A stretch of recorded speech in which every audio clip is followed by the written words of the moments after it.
live streaming. Oops, sorry. A little bit of a wake-up call. Anyone? Awake. So am I. All right, we are streaming and ready to go. All right.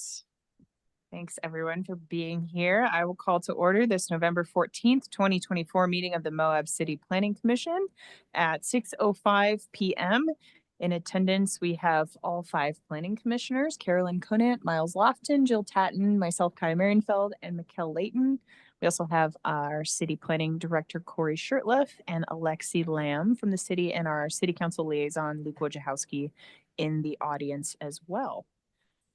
First item tonight is citizens to be heard as usual. We do not have anyone here in chambers, and we also did not receive anything through the online comment portal or via email. So I will now end citizens to be heard. Next, we have approval of minutes from our last meeting, which was October 24th, 2024. This is item number 3. We have minutes in our agenda. If folks have had a chance to look those over and make a motion, we could entertain that now, or make a motion and make any changes if we need them as well. I just had a question. I wasn't there, but when I read through, I saw that you'd made a comment about notifying planned absences for us. Is just an email to you and Corey the right way to do that? Or? Perfect. Yep. Hey, speak up. I couldn't hear you very much, so make sure you have that mic next to you. Thank you. Okay, sorry. Yeah. Okay. Yes. If for any planned or unexpected absences, I would say it's always email is the best way. If you want to just send it to the whole planning commission so people know, and then Corey, you get those too. Yes. Right? Yeah. The planning commission email would be a good circulation. What I'll typically do is log that into, and I have been for this last term, into the calendar set. So as we're scheduling, if we have an intended lack of quorum, we can navigate before I even have to bring it up. Yep. Within the agenda. So, and then if for some reason, if you're ill or it's a super late notice on something, text is also great, as well as email, especially if we risk not having a quorum. But yes, good question. Any other questions or comments about the minutes before we? Anyone want to make a motion? I'll happily motion to approve the minutes from October 24th, 2024 regular meeting. All right, motion. Is there a second? I'll go ahead and second that. Okay, motion from Miles, second from Jill. If there's no further discussion, all in favor, say aye. Aye. Aye. All right, minutes approved. All 5 commissioners voting in favor. Next item of business is a public hearing. This is item 4.1, public hearing and consideration of adoption of ordinance 2024-05, an ordinance amending Moab Municipal Code Title 16 subdivisions to comply with Utah State Legislature's mandate and Senate Bill 174 from 2023 and House Bill 476 from 2024 to streamline and clarify subdivision procedures and related matters. This is a public hearing and a possible action. I will go ahead and open the public hearing now. We can have a discussion. We can close it at the very end of the discussion too. Open the public hearing at 6:08 p.m. Perfect. As far as advancing through the public hearing, I think as there appear to be no citizens in the chambers, I think it'd be appropriate to advance with the briefing and then, like we said, keep the hearing open and maybe have a period for comments if somebody does come in. Perfect. But we do also have Lisa Watts-Baskin, our contract attorney, who has helped, well, very significantly draft this update. So Lisa, if you would like, would you mind providing that brief overview, and I could support basically the red line document if we would like to use that as a base. Sure. Okay. Thank you, Corey. As he said, my name's Lisa Watts-Baskin, and I'm a contract attorney with the Department of Workforce Services that has asked cities to update their ordinances to address the subdivision application process. I'm also wearing a different hat on other nights when I'm the city attorney for Moab, deputy city attorney. So I haven't met you as council members before, but I know the city council quite well. One other thing is that I sit on my city council in North Salt Lake and had 2 terms on the planning commission. So I understand where you are coming from and what you do in your position there.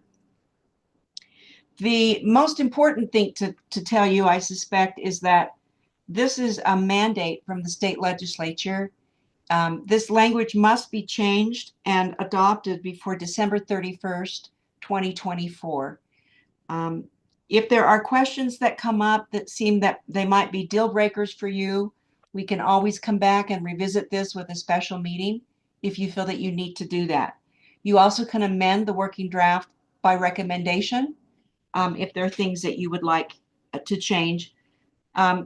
Basically, the test on that is just whether or not changing them has, if you have a good reason to do so.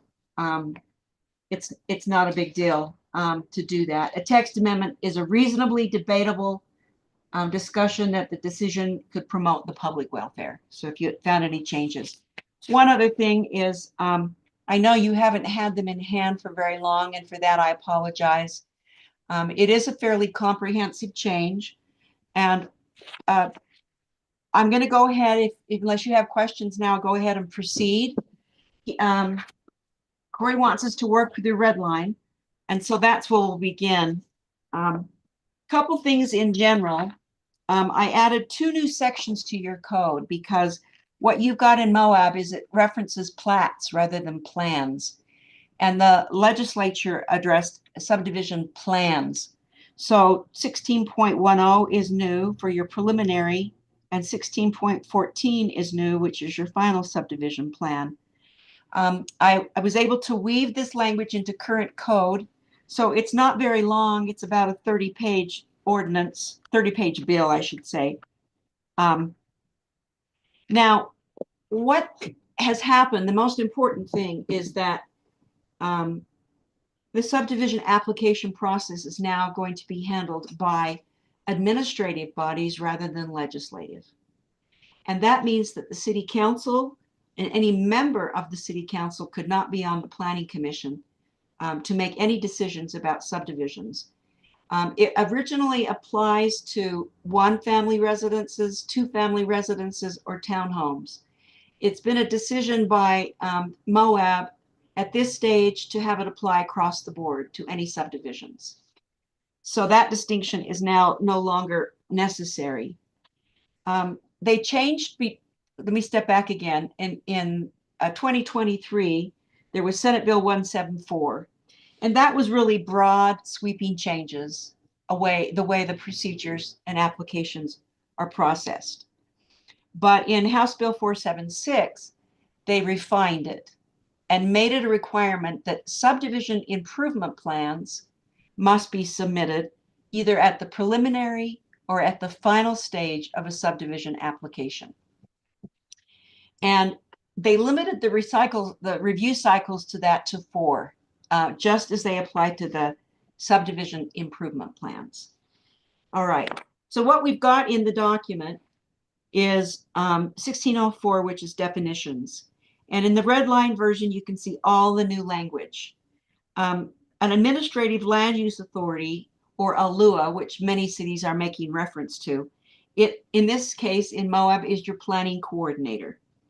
And his job or her job is to review the initial subdivision application, the subdivision preliminary plan, the subdivision improvement plan, and the subdivision final plan application, and then make the final decision on both the preliminary and final, whether to approve, deny, or modify.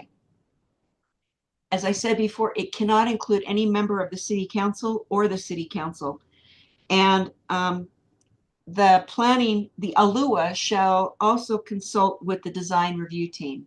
And as you know, in your city, you have a design review team that's been designated, which includes your public works people and your all of the different people that you want to be added in there. Why don't you tell them who your design review team is, Corey? Sure. It is a combination of our municipal divisions for development as well as private agencies, including Rocky Mountain Power, Enbridge Gas.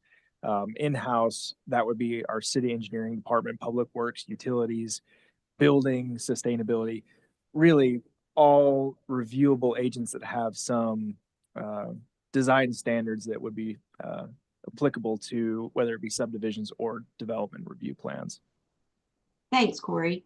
And I have defined them in the definition section further, if you look down a little bit. But what this is, this legislation defines applicant. The applicant is the subdivider or the developer who submits an application for both preliminary and final subdivisions.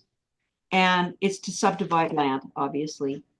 A complete application is one where the planning coordinator looks at it and basically says, does it have all that we need?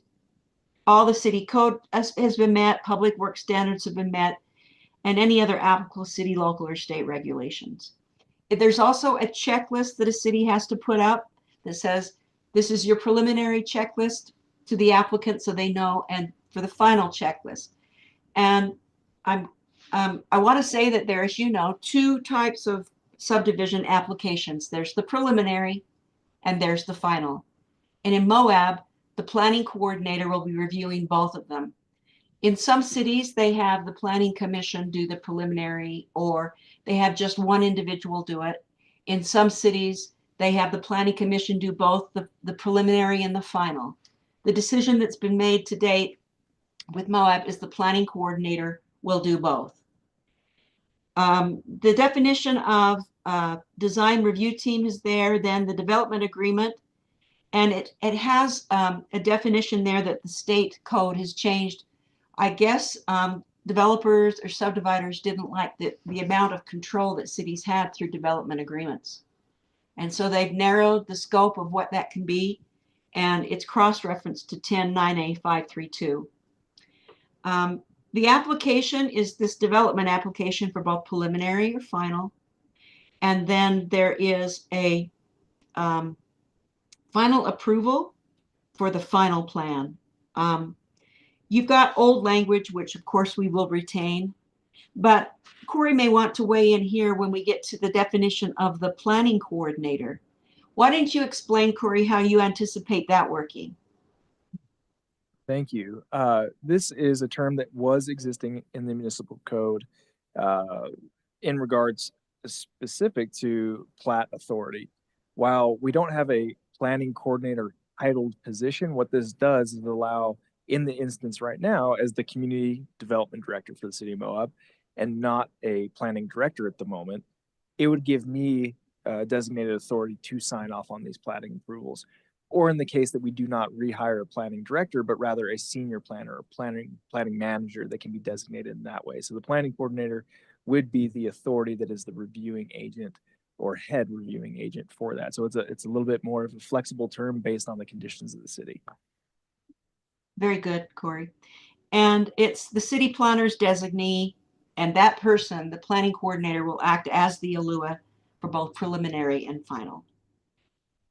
You may ask, what's a review cycle? Well, a review cycle is defined there in the definition section, but basically it's the applicant's complete application, then the city's review and the city's response, and then the applicant's reply. And in subdivision improvement plans, this is really where it's going to come into play. It wasn't specific enough or clear enough in the earlier legislation. So now it's clear that the limit to 4 review cycles only applies to the subdivision improvement plan. It also provides timelines. In the bigger cities, you had 20 days to do that, to review the subdivision improvement plan. Now you have 40. So there is still kind of an expedited process, but you have a little more time, taking into account that you're a smaller city. They've changed the definition of setback lines, and so I just put that in so that you have it. And then finally, the terms of art that are important are the subdivision application, which is the complete preliminary and final, the subdivision improvement plan, which is the civil engineering plans associated with the required infrastructure improvements and municipally controlled utilities required, and in this case in Moab, it's going to be required for the final subdivision application. What the legislature said is you can have a subdivision improvement plan required, but you can't have it at both preliminary and final. So cities have to decide when it's going to be reviewed. The bulk of the cities in Utah are having it on final because that's really when you're ironing out the final wrinkles. An ordinance review is something that has to be done within 30 days. And it's just to verify that the application meets the criteria of the city's ordinances. And altogether, what the planning coordinator will do is the subdivision plan review. And he will do, or she will do it on preliminary and on final. So in the new section, do you have any questions on that? And please let me know if I'm going too fast or too slow, because I'm here to help and assist. So I don't want to speed through it, but I also don't want to gloss over things if you have questions. Okay, so to a preliminary procedure, before dividing any tract of land in 2 or more lots, the subdivider contacts Moab City, the coordinator, and obtains a required application. So the city will have to have a prepared application form and have that maintained and published on the city's website or at the front desk, both actually. And it used to be that cities would have pre-application meetings or concept plan meetings. They're no longer required. They can be if the city wants them. But but the city cannot require a pre-application review, and it's held only if the applicant requests it. So it's the ball's in the court of the applicant if he wants a pre-application meeting, which is wise because that is where you have your design review team, and the planning coordinator all sit down and say, what is it you're hoping to accomplish? Okay, let's talk about this. And then after they've done that, after it's been requested, it has to be scheduled within 15 days.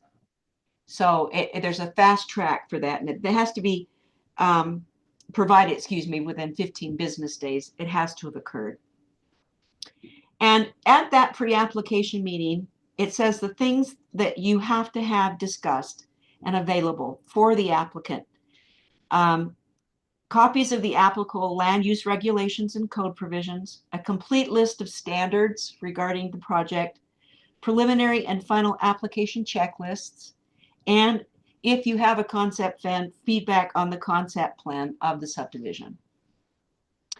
And prior to that, the preliminary subdivision application, the applicant files with the planning coordinator all of the following materials: the application, the owner's affidavit saying he is the legitimate owner, the electronic copy of all the plans, the preliminary subdivision plat drawings, and a breakdown of fees. So up front, everybody knows where you are on the game board.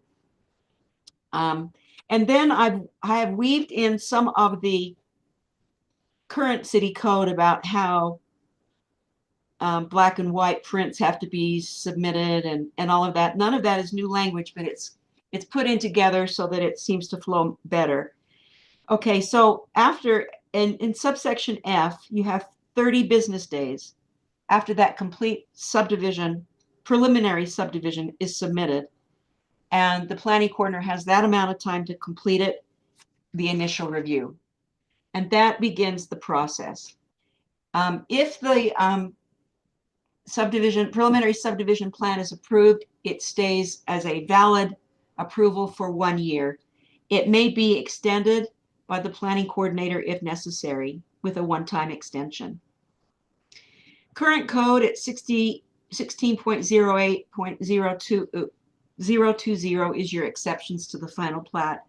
And I've written here that it's possible, first off, it may not need to be in this location of the code, and it may not even need to be retained anymore because you're going to have a subdivision review process throughout.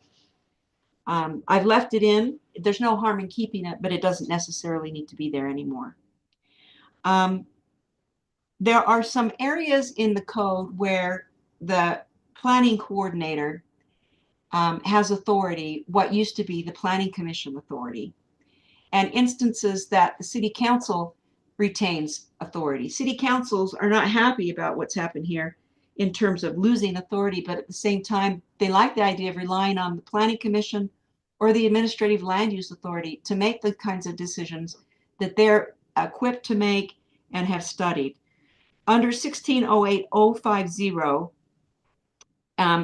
vacating or changing a subdivision plat is a decision that we've discussed, Corey and I, and you don't have to have it go to the city council if you don't want to. But if the plat changes from one lot to two, then it is the equivalent of a subdivision. So then these subdivision procedures kick in. All right. Now, the new language is 1610-010, and that's your proposed subdivision plan. And it talks about what the planning coordinator does, what the application must comply with Utah Code 10-9A-604.1, which is very explicitly detailed, and that the planning coordinator has the final authority for the preliminary subdivision plan. This is unlike what you used to do as a planning commission. It ultimately is in the planning coordinator's hands. Okay. And that planning coordinator, based on code, Utah code, can have additional information, ask for modifications, and if so, then they have to be clearly spelled out and placed in a log. Now, again, this may be the result of some anecdotal bad actors, some cities where they have either drugged their feet or hidden the ball. And so now you're going to have to be very clear. If you want me to make this modification, just like you would a checklist on anything else, it's going to have to be logged and have to be signed off once it's been satisfied. There can only be one public hearing in this process for subdivision approvals. And the planning coordinator will conduct the public hearing and receive public comment. And he's going to do this in the preliminary stage. All right. Then the rest of the code, 1612, is your current code. And then I've again taken 1612-040 so that the preliminary subdivision plans are all again weaved in. Hey, Lisa, I'm so sorry. We have a commissioner that may have a question. Okay. The purpose of the public hearing is to collect public comment. Correct. It's for the opportunity for public comment. So the planning coordinator will hold the meeting and notice it as a public hearing, but In conduct front the public In hearing. front of what body? I'm sorry. It will be, it would be in front of the citizens if it were a public hearing, generally speaking. To make it maybe more efficient, it's possible that it will come to the planning commission, but the public hearing phase on the subdivision application is only heard by the planning coordinator. Which Lisa and I were talking about this a little bit earlier. Okay. To the degree that a public hearing is required, despite this being somewhat of an administrative process and review, is an example could have been a fully noticed public hearing could be held in my office, for example. Okay. It's unlikely that would be the case, but as Lisa and I were chatting earlier, what very likely will become the procedures that we'll advance for is noticing the public hearing in advance of a planning commission meeting for that public hearing to be held. And then we would roll into a planning commission meeting so that the actual meeting will be held in the chambers in front of the public with the network that we have. Okay. But it would be as the ALUA actually being processed through the coordinator or myself or whoever the coordinator is, not the commission making any determinations on that. Does that make sense? Yes. And the purpose of that public hearing would be to collect comments from the public Mm-hmm. for the purpose of Reviewing the application. So not unlike what we already actually have. so not thoughts and feelings. but Testimony. Testimony. Well, it can be thoughts and feelings, but how that can be written into the record may be relevant or irrelevant to the testimony that would. The code requires with a public hearing the opportunity to make public comment. The code doesn't say what content that can be. It, Okay. of course, must pertain to the issue at hand, but in terms of thoughts and feelings, they can give those as well. It's an opportunity, public hearing is an opportunity to make public comment. And we must have a public hearing. Yes. Legally correct. You mustn't, the planning coordinator must. Correct. Yeah. Okay. One must have a. One must have must have a public hearing. Okay. Exactly. But it used to be that sometimes you'd have public hearings and you'd have one there and then you'd have one at the city council stage, right? Sure. And Correct. city council people didn't like that because you as a planning commission had already made the big decisions. So when it comes to a city council and there's a public hearing, so much of the administrative piece had been handled. So it put the council people between a rock and a hard place. They didn't like it. Yeah, we didn't typically do that here anymore with things like subdivision. We would have the public hearing at the planning commission stage, Mhm. cover that base, and then send things along to city council for final approval. So Correct. at That's least great. We didn't have that. Yeah. Yeah. We were the hearing sort of authority on those things. Mhm. But now it's basically saying, like, rather than having it be a noticed meeting in chambers where someone will be on the record, it would be them coming to the planning director.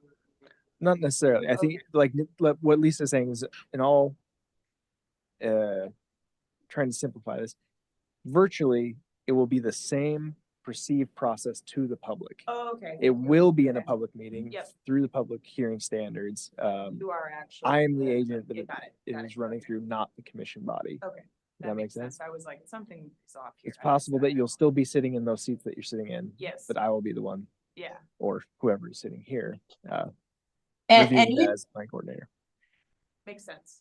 yeah, and Utah code is silent about the public hearing with the ALUA, but it's wise and advisable that you make it and have it a feel and act as though it is a planning commission meeting in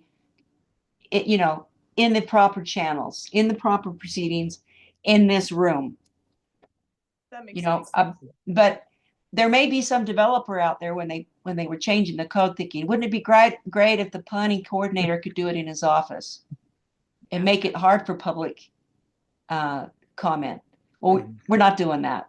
That's not Moab style. So you're going to have it in an open meeting, public hearing for public comment, but the planning coordinator is the one who will take the testimony or the Even impression. though it's an administrative decision, Correct. not a voted on decision, we're still going to let people or provide a place for people to express thoughts and feelings. I mean, we have been already. Most of our decisions are. I think the concern, which as It just doesn't make sense to me to accept testimony when there's no. Right. We're not evaluating the application based on any of that testimony. It's administrative. It's whether it meets the ordinances, et cetera, et cetera. Right. so That, go ahead, This is Lisa. just the state saying you must. yeah, and I actually believe that it was the citizens who said, we still want to have a voice, even though it's administrative. So you can't take away our public hearing. And that is why it is there. But it is an important tool for the planning coordinator who does make the decision to have those comments on the record. I would say the highlight of this, where I guess the component that would be most useful, and we've been doing this as in the administrative sense with site plans, it is also an administrative approval. It meets the standards we're obligated to approve. However, going through that process of the matrices to ensure that interpretations, intent are upheld, so the public has an opportunity to say, yes, we agree that this meets the standards as far as we're aware, meaning that they have done their homework and also had reviewed what the requirements It's not are. just clamor. Correct. So there is benefit to that, like Lisa is saying, that if there were public testimony, especially in a deficiency of the application, that strengthens a possible denial. Okay. If we ever were to get there. It's very rare we advance things towards an approval if there are insufficient elements. But in the case that there were, like Lisa said, there are 4 rounds of review. They can elect to come before a land use authority, regardless of the sufficiency of their application, if that makes sense. So that's where we would say, on the record, this is deficient. Therefore, we are going to deny on these under these criteria. Thank you. Thank you. You bet. Anyone else? Okay. If you look at the new 16-14 new code section, that's the final subdivision plan. And it is the same process involved. The planning coordinator will receive the plan, ask for additional information, modifications, log what needs to be changed. But in the final application here, this is when the subdivision improvement plan is submitted. That's your civil engineering drawings. And so this is the meats and bones of it. And that is where you have the 4 review cycles that are limited. You can only do this 4 times. Okay. And then the subdivision improvement plan, because you're a small town, rather than having 30 days, you now have 40 days to complete the review and make the determination. And we have a cross-reference that we subject to 1614-0201, which is this section. They say that if you haven't done it, you may you'll waive it. If the 40-day period lapses and they haven't made specific recommendations, changes, or corrections, then it's waived by the planning coordinator. So there is a penalty for someone not doing it timely or specifically enough. Although any modification or correction that's been sought by the planning coordinator for public health and safety can never be waived. Lisa, would you mind? We had a commissioner request a repeat on this, the specifics of what elements would be waived with the deficient turnaround. If you could restate what you've just said. You want me to say again what I just said? Yes, please. Yeah. It's specific to the waiver. Yeah. If you as a planning coordinator say, okay, I need a change or correction, and they get it back to you, unless you're with a phasing plan, and that is not addressed or referenced by you in the subdivision improvement plan, it's waived. So this is the stage where you pay very close attention to whatever it is you need to say, please give me the correction or the modification. Let's address this issue in that review cycle, right? So the subdivision improvement plan is submitted. You review it, you respond, and they reply. And if you were to say, oh, I didn't deal with the storm drain right, or the manhole distances hasn't been addressed. If you don't address it in the subdivision improvement plan, you've waived it. Okay. Except everything right the first time, or that's right. Except if it's a public health and safety issue, which would be sewer, storm drain. Right. Most things would be, so you couldn't waive them. But there is this penalty that the development community wanted to put on those who quibble with the subdivision improvement plan and don't allow it to be fixed, and then drag their feet with the review cycles and so forth. And then ultimately, if it doesn't happen, then you waive it. Too bad, you snoozed, you lose, kind of thing. That's not really going to happen, I think, in Moab ever. But there is that exception, public health and safety, to enforce state or federal laws. Can be. Thank you. And then if you look at the rest of it, if the applicant makes a material change, the process starts again, but only to that material change of the subdivision improvement plan. So there is a way to go back and forth, but it's again limited so that it's streamlined and expedited. And then on the 4th and final review, if you look at subsection 7, the planning coordinator, if they fail to respond within 20 business days, then the applicant can request a review and it goes to an appellate board. And that appellate board will be either an appeal panel that's been selected with one engineer from the city, one engineer from the developer, and a neutral arbitrator, a neutral voice, actually. And they will approve or deny the final revised set of plans, or they're going to advise in writing the deficiency upon the subdivision ordinance review, and they have a right to appeal that to the designated appeal authority. And in this case, it used to be in some cities, the appeal authority was the planning commission or the city council. Your appeal authority, I believe, is the hearing officer in Moab, correct? Correct. Yeah. And it's defined, I believe, as a hearing officer elsewhere in the code. Correct. And then if the final subdivision approval comes to you and it complies with all the requirements of the section, it's mandatory that it must be approved. The planning coordinator shall approve the final subdivision application. So there's no throwing up the game board and saying, I've changed my mind. So there's that's happening there.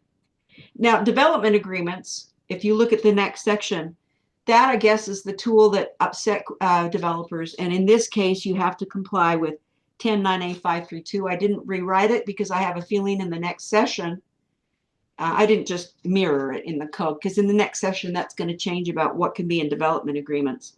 I think the cities are going to kind of push back on that one, so the language will change. But regardless, it's at 10.9A.532. Okay. And so a development agreement now can only be used for certain things. Let me find it.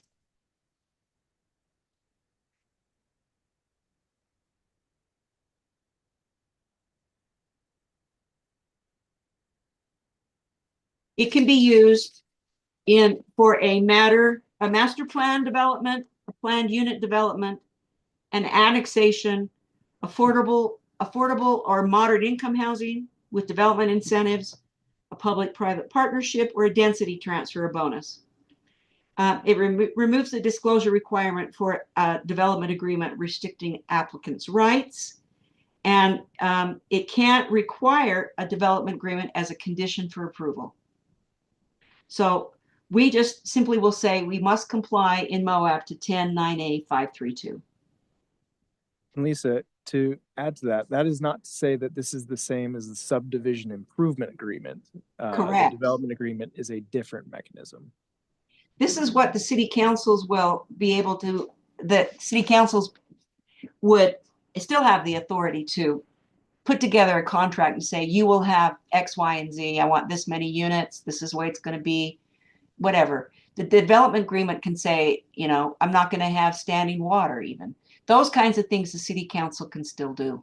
But it has to be in compliance with 532, so it can't be too broad. Apparently, development agreements have maybe asked for too much, according to developers, and so they've tried to limit it this way. For example, in a development agreement, for example, a city has the discretionary authority to decide the height of the structure or the parking and setback exceptions, density transfers, development incentives, zone changes, those kinds of things. But a city can do that through a development agreement. So that has been retained. You can't have a development agreement if the development otherwise complies with law, is allowed or permitted use, and the land use regulations establish applicable standards. So again, this is going to get pushed back. But we'll go with the language that the state legislature has mandated in 10.9A.532. All right. Then you've got your final plat language, which is current code, and language about all your required improvements and whatnot. And then all of that language is currently your code. But we added, there is some language that we added at 1618 14. The final plat 1616, 1620, 1624. Design standards. 1624 is reserved. 1628. So it looks like it should have been, I think there's a numbering problem. It should have been 16. Let me look here real quick. That may be a minor change we'll have to make. The 1614 was the final subdivision and 1610 was preliminary. So I just want to make sure that I've done that right. Yeah, 1614 is right. Design standards are 1624, so that's what's confused me. So I've got a reserved 1624-030. That's reserved in case you need it. Okay, the numbering is correct. I'm sorry for that. Okay, so then you've got 1628, which is your administration and enforcement language. Again, current law. And so that is the bulk of it. Now, there are a couple things that you may want to add. And I mentioned this to Corey. We may want to just say the procedures for both final, preliminary and final plat application approval must comply with, and then we just make the cross-reference 109A 604.1, 109A 604.2. It's spelled out in the code. It's already there in this working draft, but you may want to have a catch-all just in case something got missed.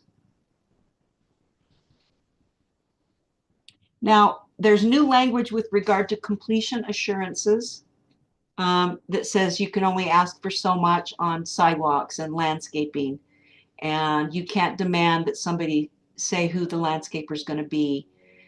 Somebody's gotten their nose out of joint on landscaping and sidewalks, and so there's very specific criteria that the planning coordinator will have to administer when it comes to that, and that's provided in the ordinance as well.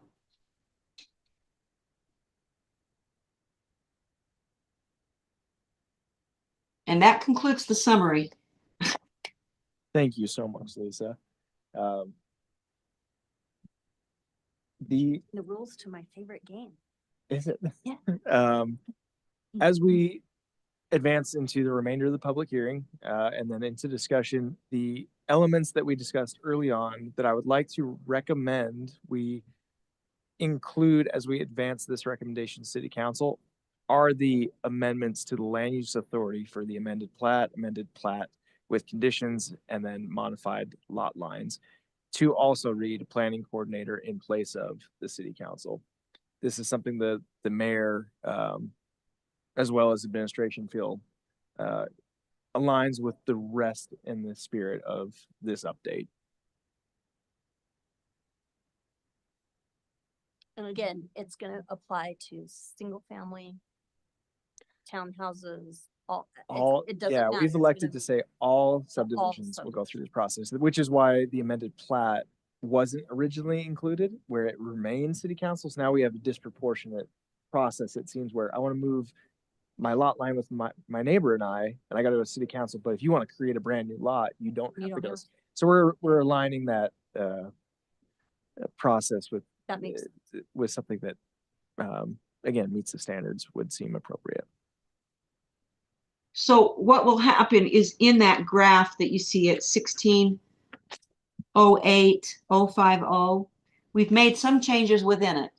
You can see the red line changes, but when you get over to amend the plat, modify light lines, that's going to go to the planning coordinator if you recommend that to the City Council.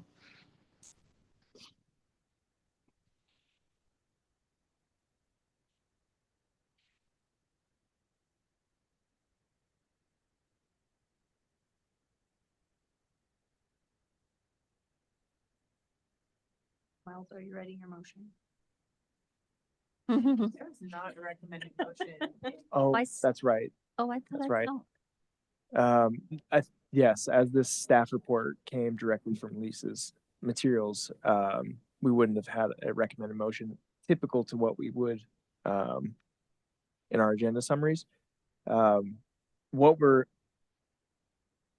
action that we have is to positively recommend with modifications, table if additional information is necessary, or negative recommendation towards City Council.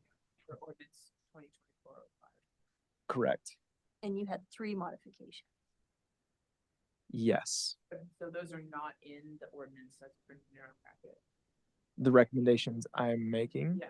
Correct. They are why I have this particular exhibit shown is that this particular section, like Lisa was referencing 1608-050, would reflect the land use authority designation as planning coordinator for those three processes. And that would be a sufficient way to make that recommendation if that was the intent of the body, is maybe not have to spell those out exactly, but reallocate the land use authority for these three things. And I will stop sharing as that ends the summary from Lisa, as well as my recommendation. We can return to the chair for conclusion of the hearing, discussion, and any questions you might have. Looking and seeing there are no more emails that have come in, or no emails period that have come in on this, and no one in chambers. I will close the public hearing now at 6:50 p.m. on this item. We can open discussion for a possible action this evening, as articulated by Corey just now. And remaining questions either for Lisa or city staff or things to noodle over. I mean, to me, state law says we gotta do what we gotta do. Yeah. Yeah, Pretty it seems straightforward. pretty Yep. cut and dry. Yeah. And if we can include the modifications that staff is requesting, then make this process as beneficial to staff and the least difficult thing to do for staff and still be compliant. I think that's what we should. What do you like, planning staff to do that? I just, like I said, it's my favorite game. We are also all on board with making staff lives easier here, so. I have one question. Yeah. I thought I saw that Lisa, you mentioned because we're a small town, we have the longer review period, maybe 40 days instead of 30. But I thought I saw that the threshold was population of 5,000, and the 2024 Moab census put us at 5,174. Oh, then we'll have to change that. We'll have to make it 30 days, not 40. Is there any opportunity to push back against that and, Well, round no, it the state code has these specific timelines, and if you're indeed, as you say, over 5,000, then you're considered a city that should do it, as a bigger city, should do it within 30 days rather than there's 40. no Which, if I might opportunity. interject, would not actually conflict with the process that we have.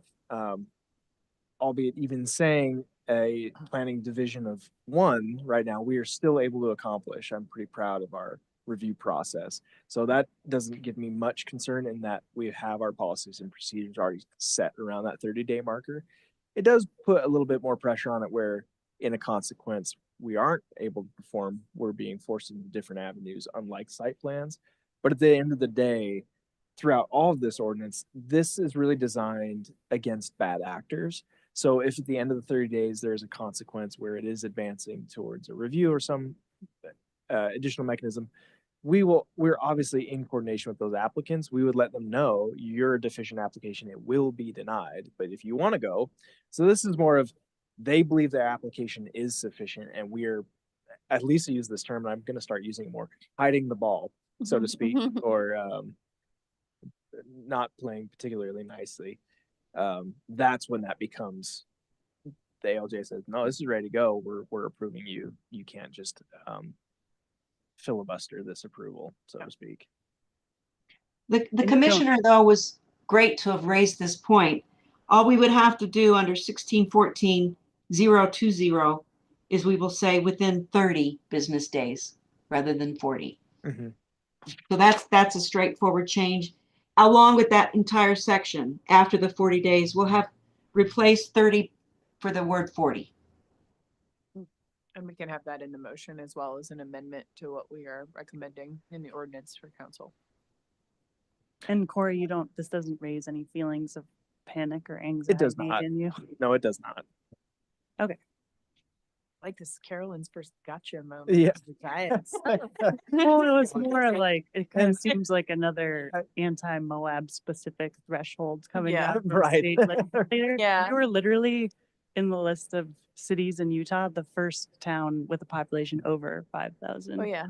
So No, no, weird coincidence. no concern. And to Kaya's comment of making this recommendation, I think you can feel free to add that into your recommendation. But I think as Lisa and I are identifying, this is more of a technical aspect that we will advance as an edit For from sure. staff to city council. So if you'd like to, you may, of course, but it is not necessary that you bundle it. Maybe in the same context that you are the land use authority. We are going to be making that recommendation, but as it's drafted the way it is, it'll likely advance in those multiple forms that we've seen before with ordinance of evolution through this process. And the other thing about this too is that the ordinance review has to be done in 30 days. So they'll run in sync rather than 10 extra days for a subdivision improvement plan. We'll just do them all at the same time with a 30-day time limit. Ordinance review and subdivision improvement plan. Again, that was something that the legislature didn't really properly draft, and so there was a discrepancy. Now it's just a straight 30 days.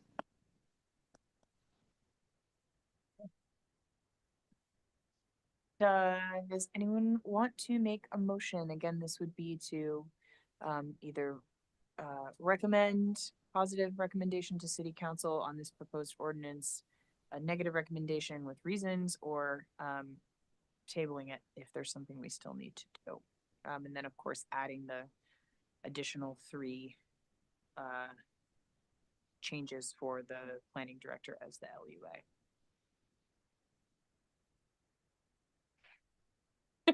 How you doing? You're all looking at me. I'm putting it together. I want to make sure that I have the correct 3 changes for the planning director. I think you can just say with the 3 changes. Just For this record sake, I think that'd be sufficient. Yeah. We have that fairly covered. That makes it way With easier. the Yeah. 3 modifications. Mhm. Okay.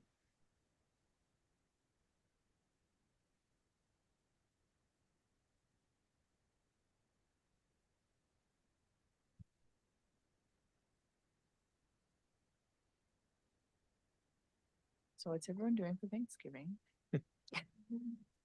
Miles will still be working on that.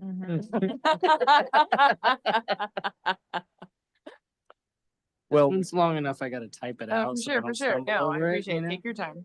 You're the hero that we need. while we have this moment, I just want to express a great level of thanks to Lisa for helping. Again, Lisa is wearing a different hat tonight than the deputy attorney for City of Moab, but in that, great advocate for communities across the state as well as ours in this sense of bringing us up to speed and an incredible time. Lisa really did work through the weekend and really helped to bring this together. So I have a great amount of appreciation. Yeah. Thank you so much, Lisa. Yeah. Thank you, Lisa. Thank you. It's my pleasure. Thank you.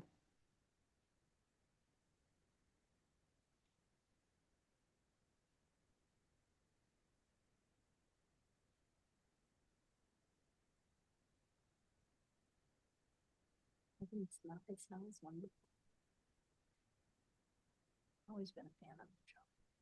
Yeah, it's never something I buy for myself. But Right. they're there, I'm like,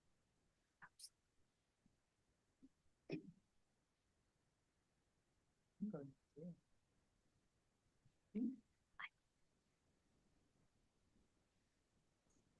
All right, let's see if this does it. Okay, So I motion to approve ordinance 2024-05, an ordinance amending Moab Municipal Code Title 16 subdivisions to comply with Utah State Legislature's mandate in Senate Bill 174, 2023, and House Bill 476, 2024, to streamline and clarify subdivision procedures and related matters, with the 3 modifications for city staff and the planning director, and the text modification from 40 to 30 days, great, as identified by Carolyn. great. We have a motion from Miles. Is there a second? I'll second that. Okay, a was second from great. Mikkel. Any further discussion? Okay, all in favor, say aye.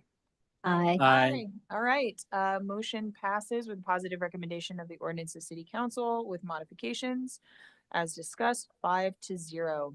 Thank you, everyone. Excellent motion, Miles. Good job, Miles. Do a good job. Okay, Thank you, Next. Lisa. yeah, and thank you, Lisa, so much. Thank you all. What we'll do is we'll put together a new red line for the city council and a clean that will incorporate these changes before they go to the city council. But, well, I've got notes that we're doing. So thank you all. You did a great job. Thank you. Thank you. Thank Have a good you. evening. Okay, next we have an action item 5.1, consideration and possible approval of planning resolution number 06/2024. A planning resolution conditionally approving the Blue Bison Villas Level 2 site plan on property located at 398 King Creek Boulevard, Moab, Utah 84532. This is a briefing and a possible action. Corey, whenever you're ready. Thank you. We have the applicant and owner agency representation joining us. We're just waiting for the applicant's connection to come through, and then we'll go ahead and begin. The applicant has also informed me that we may additionally have the engineer from the project team available as well if there are any questions. But it looks like we have Jake just on mute, but not sharing screen. There we are. Hey, Jake.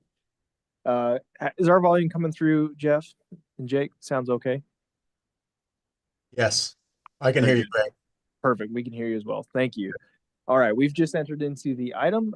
So we're going to go ahead and advance with staff presentation. And then following the briefing and staff presentation, we'll turn it back to the commission, and then obviously an opportunity for the applicants to contribute and answer any questions. And then we will move on from there. I have prepared slideshow presentation for us tonight for this particular item. And as always, we'll move through it at a brisk pace to accommodate for time, but we'll obviously slow down and reserve and return to anything that we need to take a little more time on.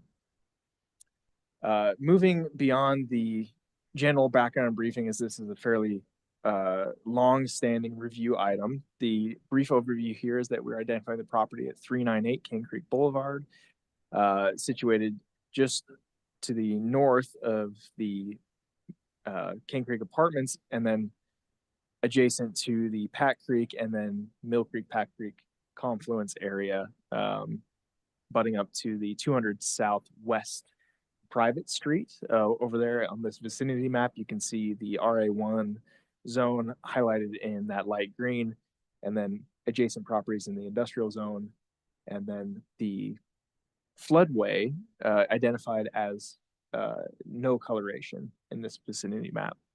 And it looks like Title is correct. where is, oh, lines back phasing. No, that's certainly not correct. Sorry, everyone.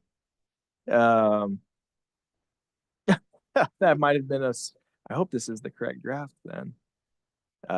Excuse this. This is the Blue Bison Villas Level 2 site plan, not lines back phasing. Can I ask a question? Sure, really sure, quick? sure. So this parcel clearly meets up with, is that 200 South, south? correct. It meets up with King Creek. It meets up with a little easement that shoots off of King Creek. What mechanism determines in the city of Moab where a parcel is accessed and where it's addressed? Is that when the parcel's created, there's something on the deed that says your access is off of this road? It's issued by the Grand County Recorder's Office. When the parcel ID is generated, they also generate the address. So addressing may be different from access, which may also be different than accessibility or circulation, all different components. It may be different regulations. So So depending on their deed, it would say ingress, egress. no, it would just be addressed off of King Creek, which would assumingly be their public access, which is a legal requirement of all parcel creation. If they wanted to, they could have access off of 200. Well, to the chagrin of the applicant, unfortunately, no, as 200 Southwest, as I keep Mhm. calling it, that side of Pack Creek, is not a right of way. It is a private collection of Stop at a easements. cul-de-sac. That is, the cul-de-sac happens to be a right of way, but the remainder of that street is not. The applicant, for a good amount of effort, tried to create connectivity and through connection. But as those are private easements and access ways, Okay, did not for this proposal. so must be access off of King Creek. Yes. Correct. So says the recorder's office. Yes. And that is the legal access for the property. Okay, thank you. Sure. Again, apologize for the title here, but as I'm reading, all the additional information is correct.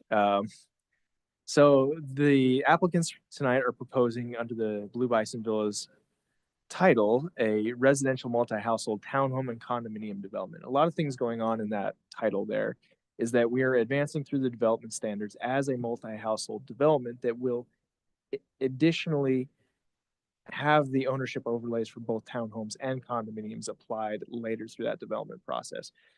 This is an element where maybe through a particular master plan or plan development, we could have consolidated all these elements, but we don't have that mechanism at this time. So this is procedurally the best approach that we have. The background to this item, we have some that may remember some of these elements. It dates back to 2022, but as the property had been sold into this ownership group, they approached the city with potential for rezone, coordinated a development agreement that set the standards as how we were going to advance through this development process for the site plan, which unlocked essentially the option for the city council to advance the rezoning of the property from an entirely RA1 parcel to a RA1 and R3 parcel. There were two rezone submissions and processes. The first was entirely rezoned to R3. The second being RA1 and R3 for the intent, the city council's at that time determination to maintain a zoning mechanism boundary between this property and those properties to the west. We'll circle back to that at a later point in the conversation, but just as we advance through the background here. The development agreement established early on was during our development process of our AEH ordinance. We knew that we were going to be installing that ordinance in the R3 zone. So as this rezone request was being processed, that's really the root of that initial development agreement was to install it. Really only that 33%, no additional bonuses or no additional restrictions, just simply the 33%. And we'll get to this as well, language that is similar but not exactly the same as far as the conditions of what that AEH might mean. Two in particular, as far as what the standards of the planning commission's decision tonight will be. Rough proportionality being one of them, and then materialistically similar. Following the development agreement approval, the rezone, and then submittal of site pre-application and site plan, the applicants progressed through that review process between April 2022 and just currently October 2024. Within those rounds, there was an additional request for the city council to amend the development agreement. So we're actually having two contributing development agreements now. One was the addendum to increase the building height from 30 to 35 feet. This was obviously recognized in the R3 ordinance as a benefit and bonus to help advance this requirement that we're adding to a property to create more options for developers. So as we're giving, or rather receiving the AEH designations, we're allowing for that increased height within that zone, 5 feet, which more or less makes a 3-story residential development more feasible and acceptable, given the plate heights and construction style. It makes the three stories more practical than under a 30-foot height. I did include the full narrative provided by the applicant here. It's not necessary for us to go through everything, but it did hit on a number of features. This was prepared in connection with the AEH matrix and submittal. I believe it's Exhibit 11, in fact. But this does hit on the general narrative of the full project, as we have both the applicant, ownership agency, and then potentially the project engineer. We'll go ahead and leave the narrative to them if they'd like to talk further than what was already submitted in the packet. I did, obviously, with these larger civil plans, it's difficult to see, but did extract a few exhibits to identify how the layout and properties moving forward, which might structure some of our comments later in the discussion. But the property is proposing through circulation 2 points of access, ingress and egress on the property. As Mikkel had pointed out, there is a 200 south right-of-way cul-de-sac on that end of the property that ultimately in the future hopefully may have some accessibility, but for the time being will not be connecting the circulation through this development onto that street. There are 4 product types that are being incorporated into this layout design. So you can see the different structural bodies on this plan and how they're laid out. Particular to what I'm calling the larger condominium structure. I think this is product. Oh, Jake, you might have to help me on the particular products here. You're muted. I'm sorry. Yeah. Yeah, so you're hovering over the B units, which is a stacked 3-level, kind of a little bit larger condo product. And And so, then, yeah. oh, thanks, Jake. I'll zip through this real quick. Quick. So with that, what we're seeing here in this particular circulation feature is underground parking. That's why that's articulated in that particular way. I'm sorry, say that again. Underground parking. And there's a number of other features in here. I don't think I'm going to spend too much time unless we want to circle back to this civil plan. Let's see. Here we go. So this is, again, the same plan. We do have Jeremy, a Reeve and Associates engineer, available for any questions as well. But this utility plan, why I'm bringing it up now, is that within the packet, there was a condition of approval element that discussed that we will, obviously, through the outstanding comments and conditions, to advance the permit set. And like we just talked about with Lisa, the improvement plan set for moving forward the development is that the city will be coordinating with this development to design off of the needs of this development, but then also very likely commit to increasing capacity of that infrastructure that will be public to service more of the area. And in short, providing sewer towards this side of Cane Creek, as well as what we can see is connected water lines. But the sewer in particular is something that we'll be working with them forward. So that was the purpose of showing this utility plan. It doesn't already exist over there. It does not. So the residences on 200 South are all septics? Correct. Many of them are limited or failing as well. So bringing sewer to Cane Creek is an advantage, I think, across the community for sure. This is the submitted landscape plan.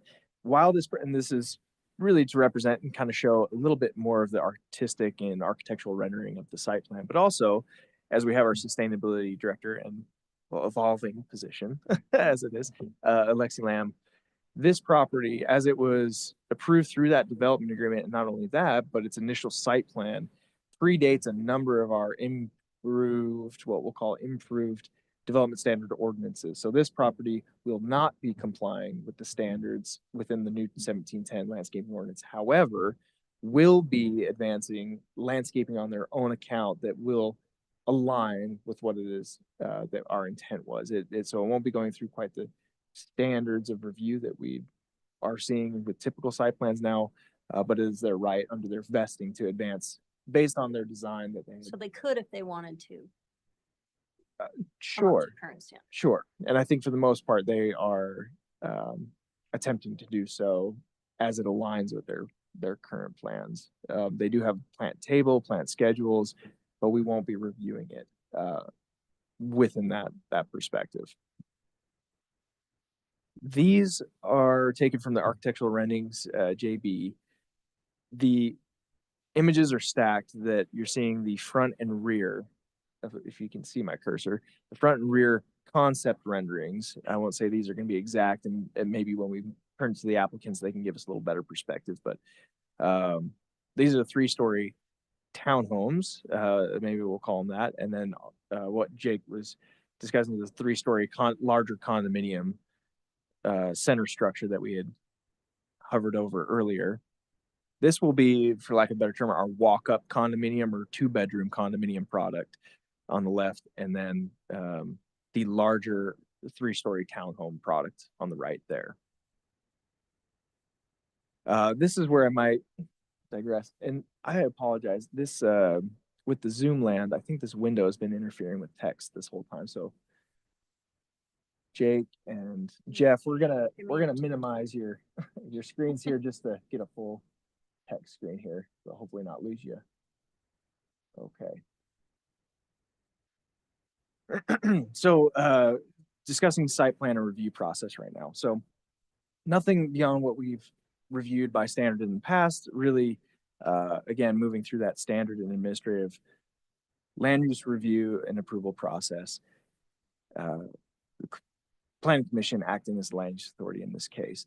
The reason I'm going to spell this out as we go through these contexts is given the more robust condition of approval, I think important for us on the record and also through this presentation to walk step by step what those provisions are. So the specific elements of review that are at play right now within the standard development review criteria are that of the site plan review process itself, the supplementary requirements that contribute to the underlying zone code of that multi-household residential zone. I've also included the RA1 residential zone code in here. We'll move to that discussion here in a second, as well as the original development agreement and then the amended development agreement for those 2 particular components. Not to boil it down to a single phrase. I mean, they are bodies of review that we're reviewing for compliance, but essentially that is the point of each of those items. As we're looking at the Cane Creek Holdings development agreement from 2022, I've extracted those components in the recitals that are, like I said, most relevant, which is the 33%. And then those 2 particular components, the rough proportionality, and then equal quality, both in aesthetics with respect to standards construction, which is what we're seeing here. This satisfaction of rough proportionality and proportionality requirement is determined by the Planning Commission as part of this process. It goes on to additionally clarify that the preliminary and final plats of what will be those townhome and condominium processes is where we'll designate these particular units as deed on those plats. I'm going to pause here and go back to the RA1 discussion just briefly. So as we go, I think we'll go ahead and let's utilize the vicinity map if we can here. Please bear with me as we zoom in here, and hopefully everyone's able to capture this all right. This is our Google Earth GIS overlay of our zoning polygons as well as the Grand County parcel map. So the yellow lines indicating parcel boundaries, while the coloration polygons are the zone districts. I've tried to label that within this property here. What was rezoned is the main body, 7.7-ish acres of land as R3 with just over, or just 2, I think actually right on the nose, maybe 2, RA1, 2 acres of RA1 on that northwest side of the parcel.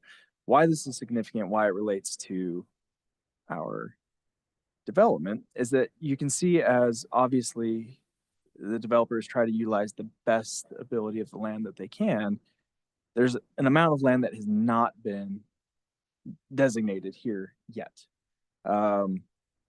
If we move down to our landscaping plan, we can also see that it's not designated as anything right now. And in all honesty, it can't be nothing. It'll either, until there's another approval, will it be stamped dirt? Will it be turf? Will it be native grass? We don't quite have that sorted out. But the intent of the original 2 acres is that that was the minimum that would be provided to basically accommodate for 2 residential lots in that zone. While it is still one parcel, it doesn't mean that they have to be 2 separate lots. And in fact, through a number of the materials over the 2 years, they were referenced as individual lots. They had never been subdivided and still have not been subdivided. And I think it's important in front of the body and on the record to identify these are not 2 separate lots apart from this development at this time. If they were to ever in the future be proposed as subdivided lots, they would obviously have to comply with those standards for adequate access, easement, or whatever else might be there.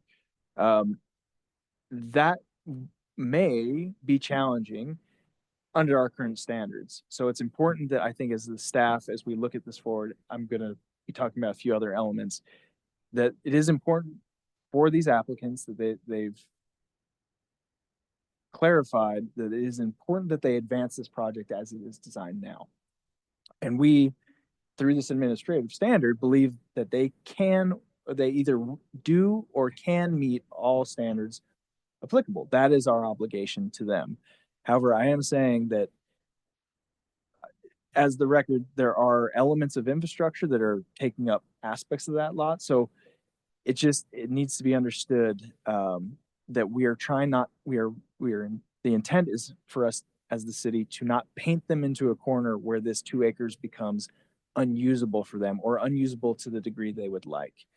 I think we're all entering into this approval with the understanding of that this design is what it is at the moment. I hope I'm not overstating that, but trying to get us framed up here. So again, thank you for letting me put a pin in the active employment household development agreements, but why that 2 acres in the development agreement original, or rather the rezone was allocated as such. You can see on the AEH, it has retained some of that division type labeling, despite it that is not currently there.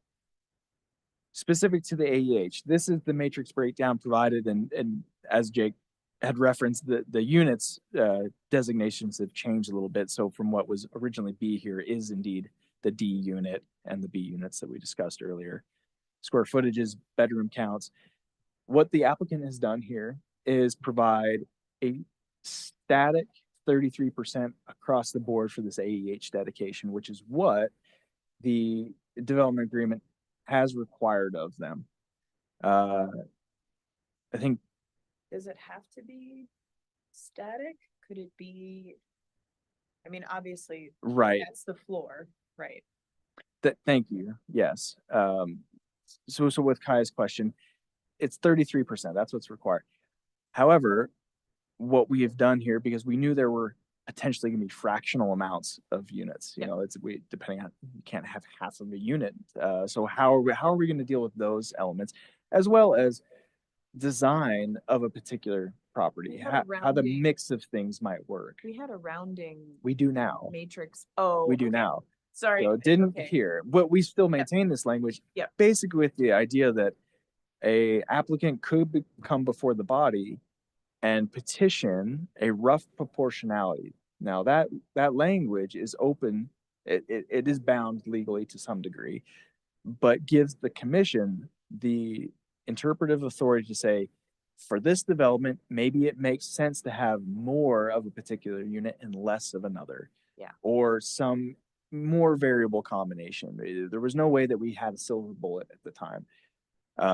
Where this is going to come into play, and I might as well dive right into it, is that the applicants have delivered exactly that 33%. But with that, given the overall design and nature of the products, which in the narrative do circulate around a luxury product, is that we have to face some reality that these are going to be restricted units, not to affordability and not to ownership. They're strictly to occupancy, but they will be restricted in a way that we need to acknowledge and confirm that this design, both as a commission and as the applicants, is being designed to perform, be successfully performing under these requirements. And that is to say, it is, I think, all of our jobs, I'm including the applicant, we're all on the same team, is to avoid the idea of planned obsolescence.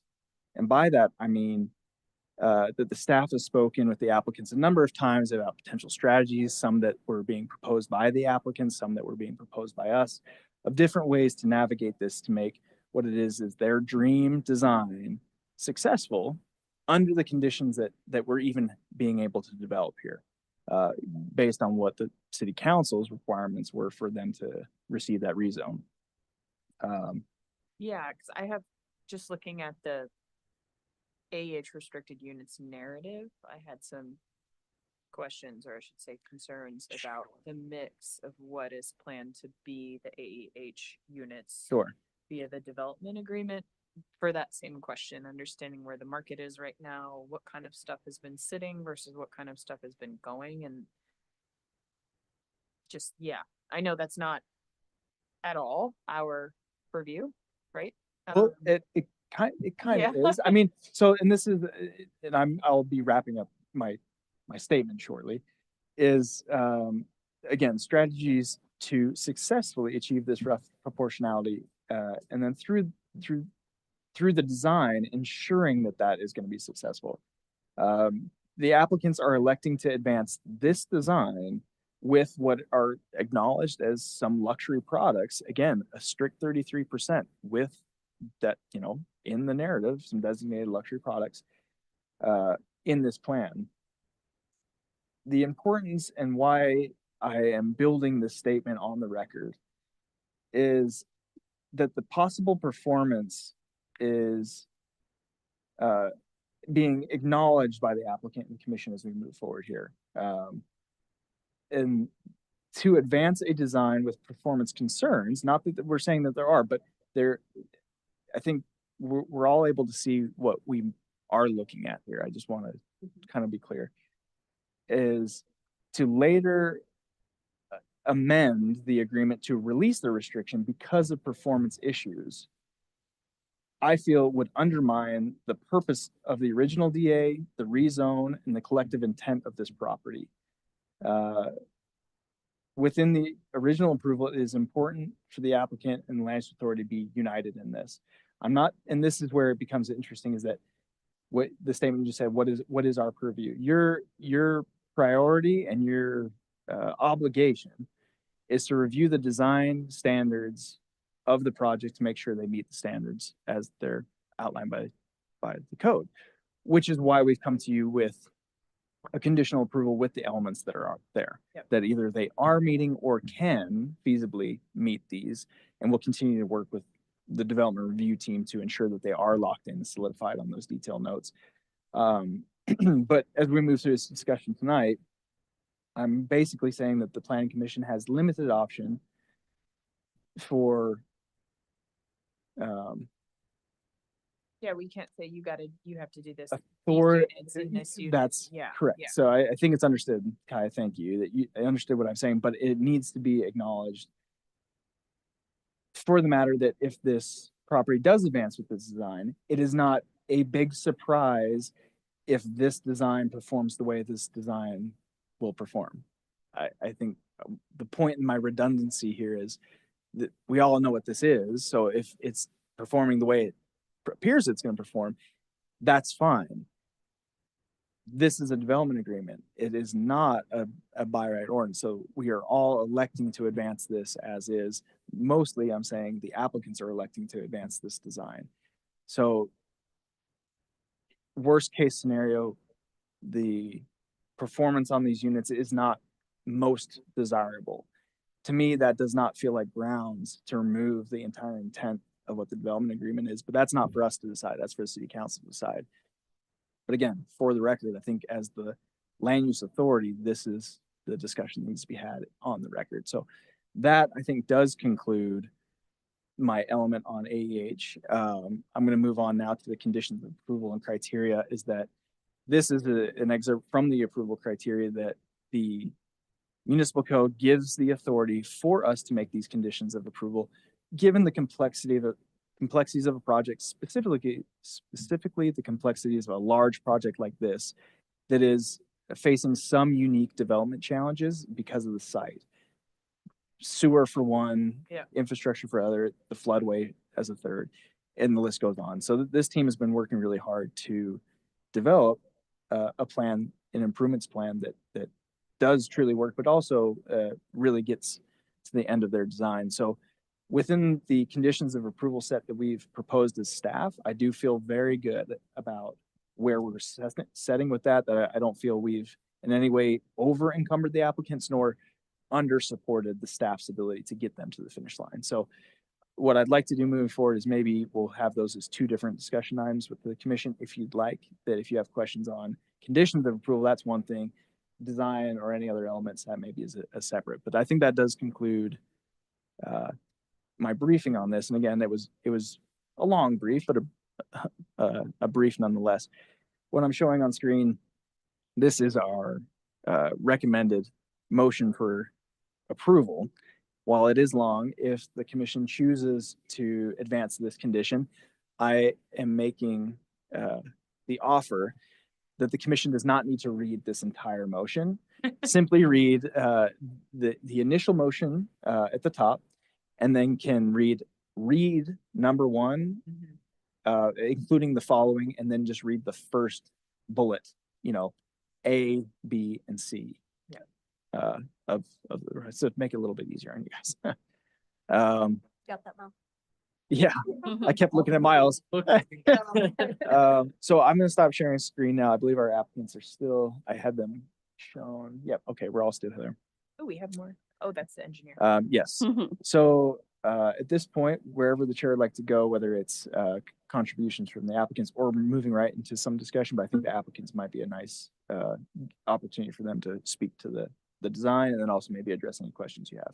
Yeah, definitely. I think, Gino, just as an initial comment, I was pleased. I've definitely heard from the community about this. The big concern was the bike path happening, because I know that was, and that seems like it's still in there, which is fantastic. That's hugely important to the community, to a lot of our residents who don't drive, to a lot of kids, to a lot of people trying to get downtown from this part of town, which is one of our bigger residential areas.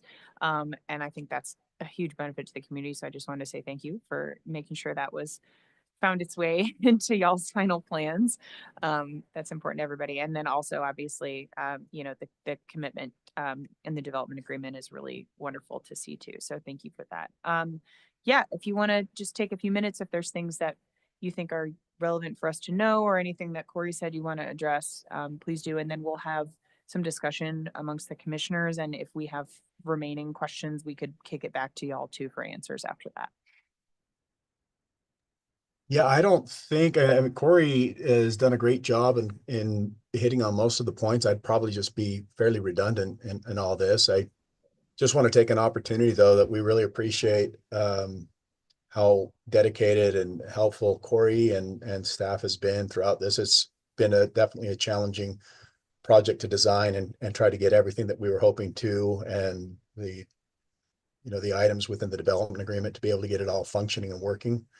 But and I know that you guys have had a number of challenges, especially with some of these natural disaster challenges and administrative challenges. So we just really express a lot of thanks and gratitude for Corey and staff's efforts to get us to this point.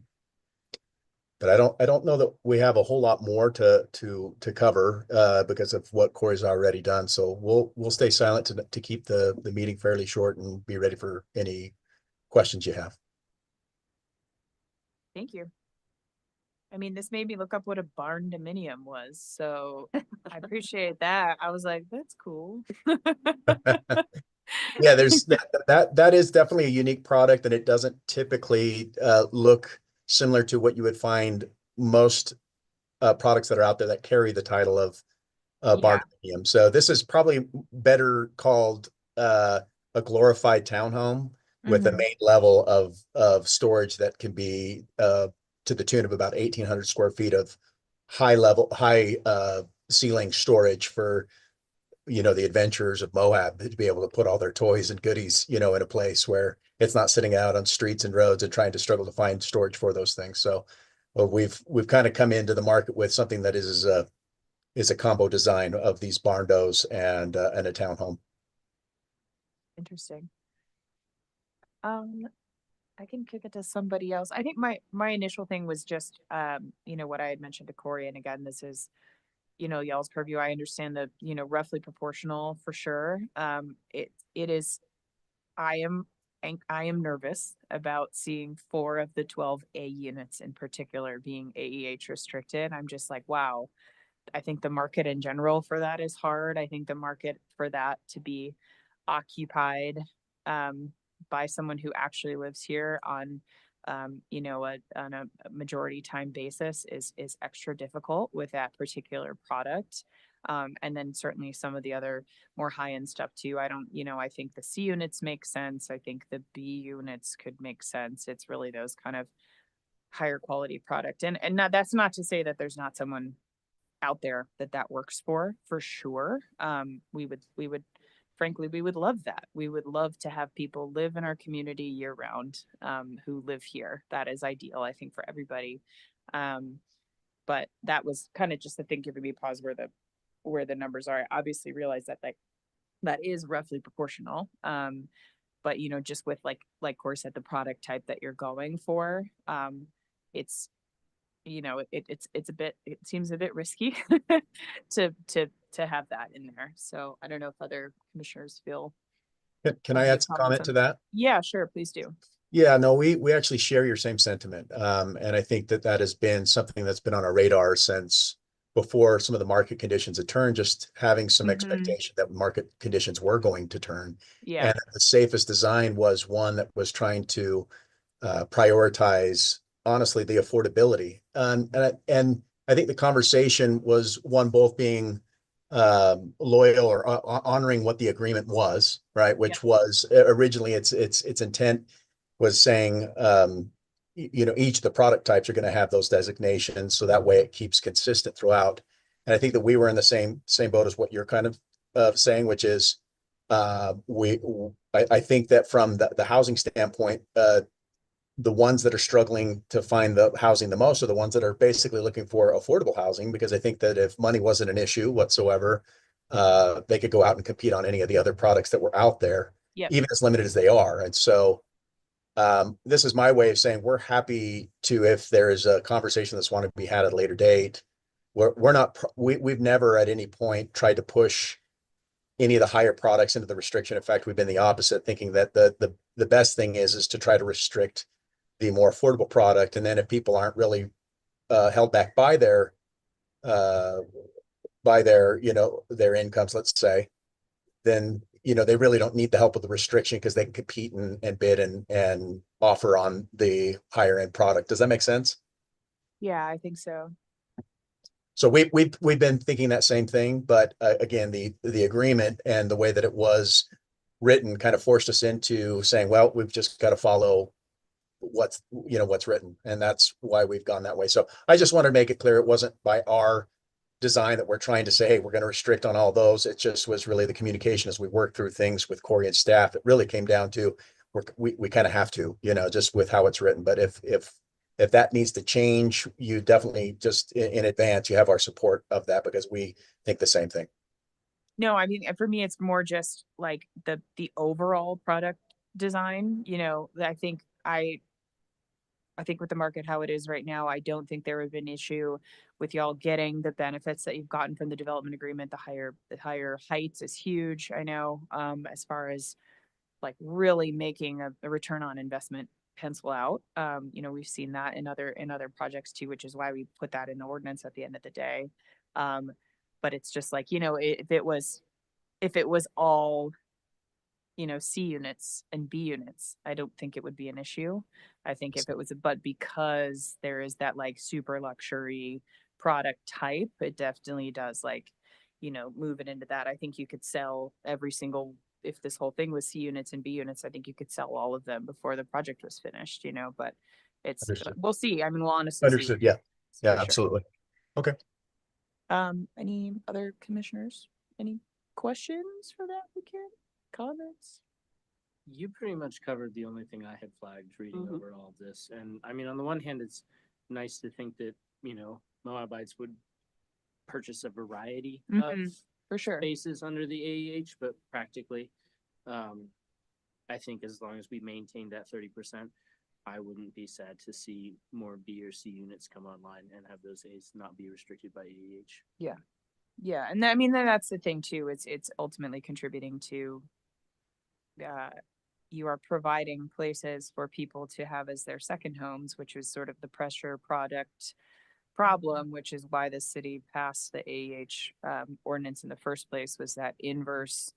We're both losing long-term local housing and contributing to having a lot of unoccupied homes in the town. So it's sort of that inverse, however you describe that, Corey. You nailed it. Yeah. Mhm. And this is providing, you're not displacing existing homes with this one, which I do think is beneficial. I think it's we're excited to see the project. We're excited to have all these new units be built. Excited for the mix. Yeah, it really just is that, like, I think having that the luxury component or the higher end stuff, it's definitely could be more difficult to meet those development agreement requirements for sure. But if folks are aware, I think it's going to be a great product. So, Mikhail, any comments, questions, thoughts? I won't lean. It's okay. You don't have to lean on. No, I was trying to look fully at you without wrenching my neck.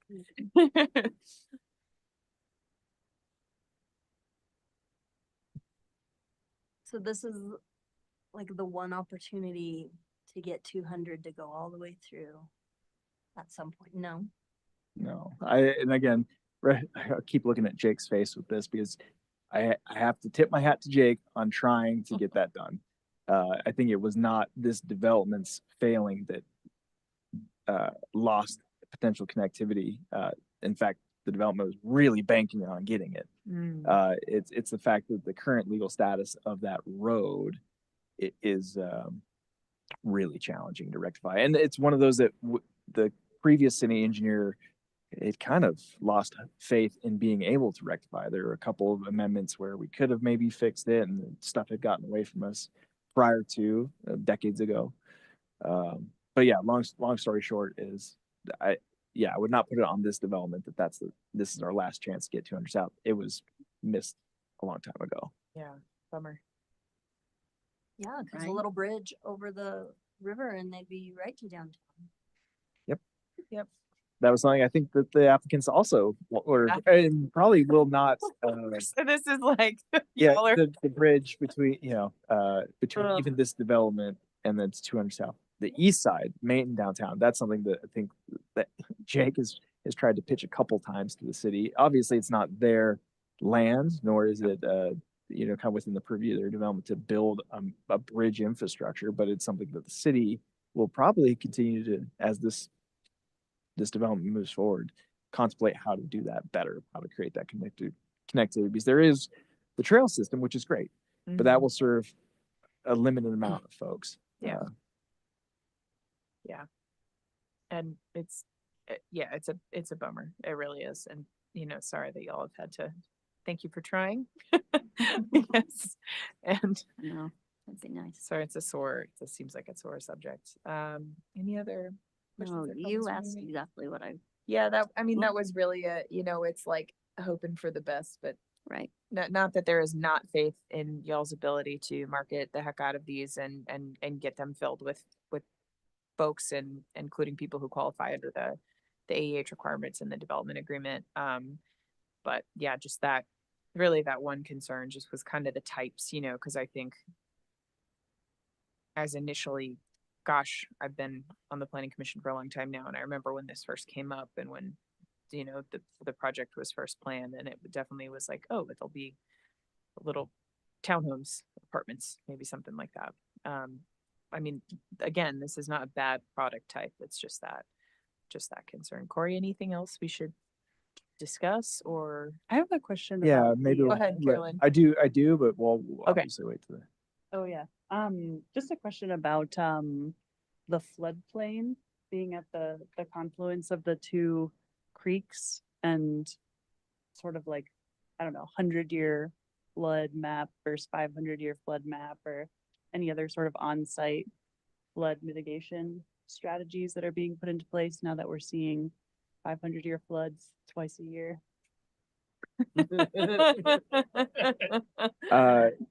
Yes, so specific to that area, there are erosion controls that the city is installing through that floodway. That particular section of floodway adjacent to this property is private property, which is suboptimal for the city installing improvements because it's somebody else's property.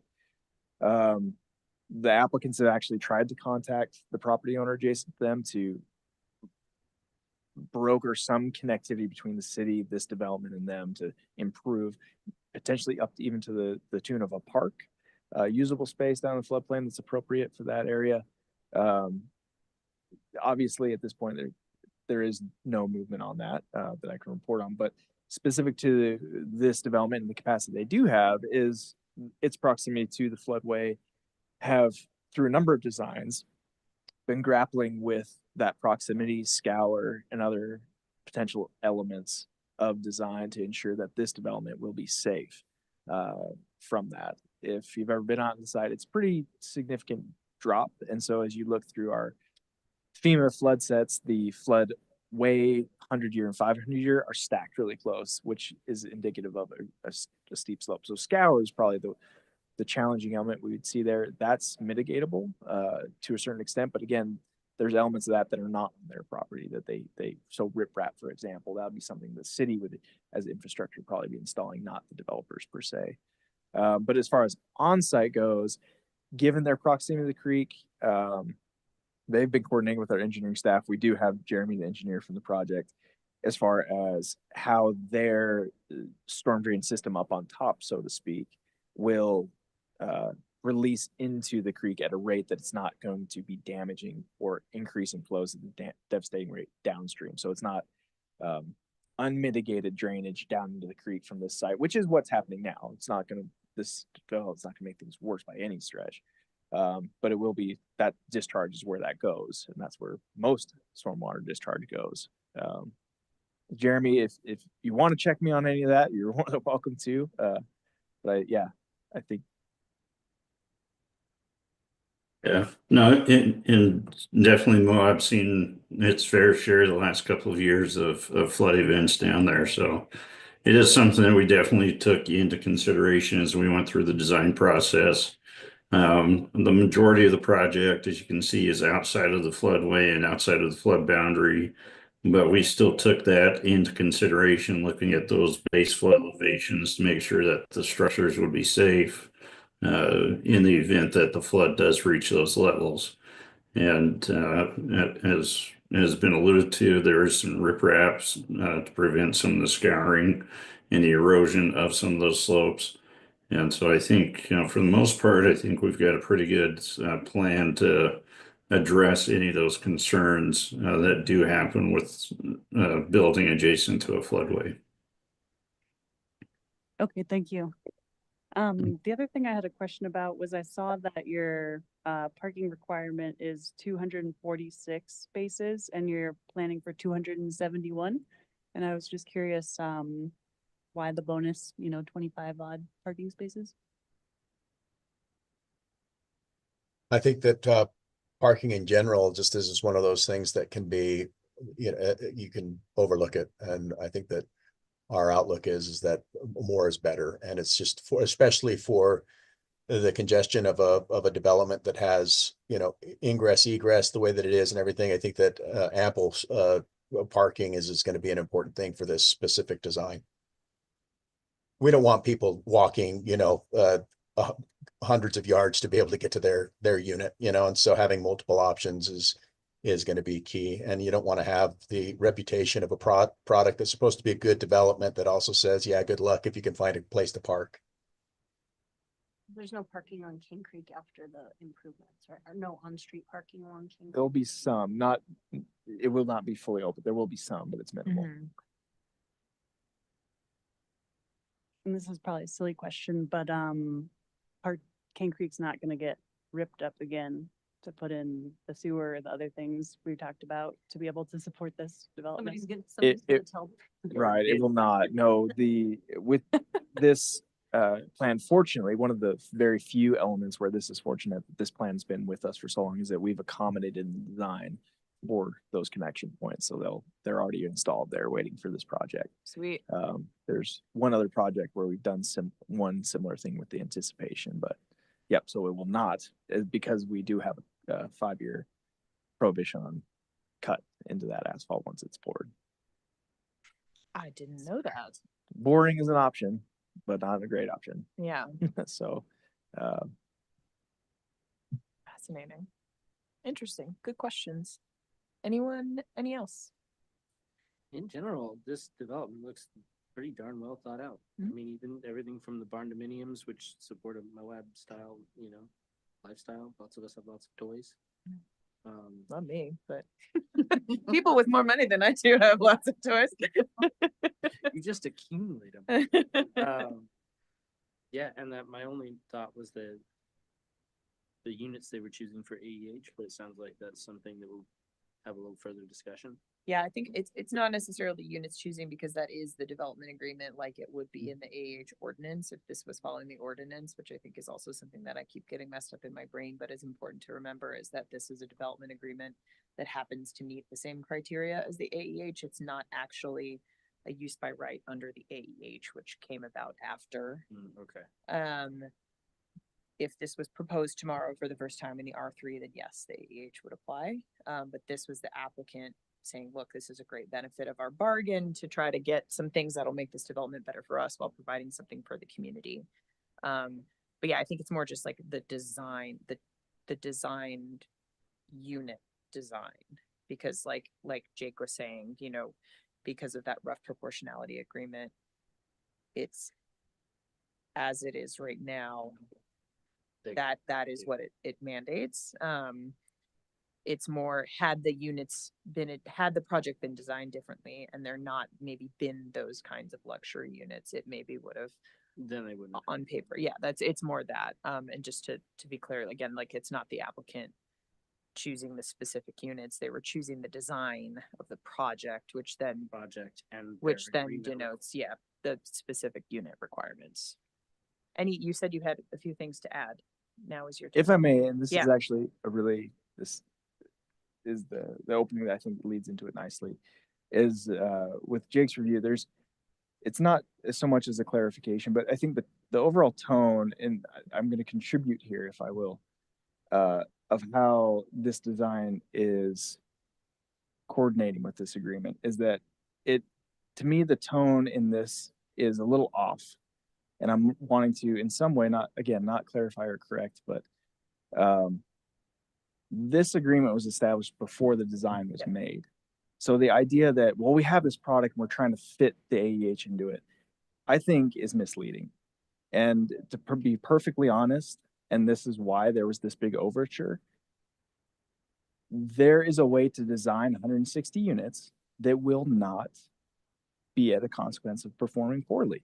This is choosing to design an overall plan that is putting performance into question. I did not do an economic study on this. I'm not saying it's going to fail. I really hope it doesn't. Yeah. But we are all looking at the same project.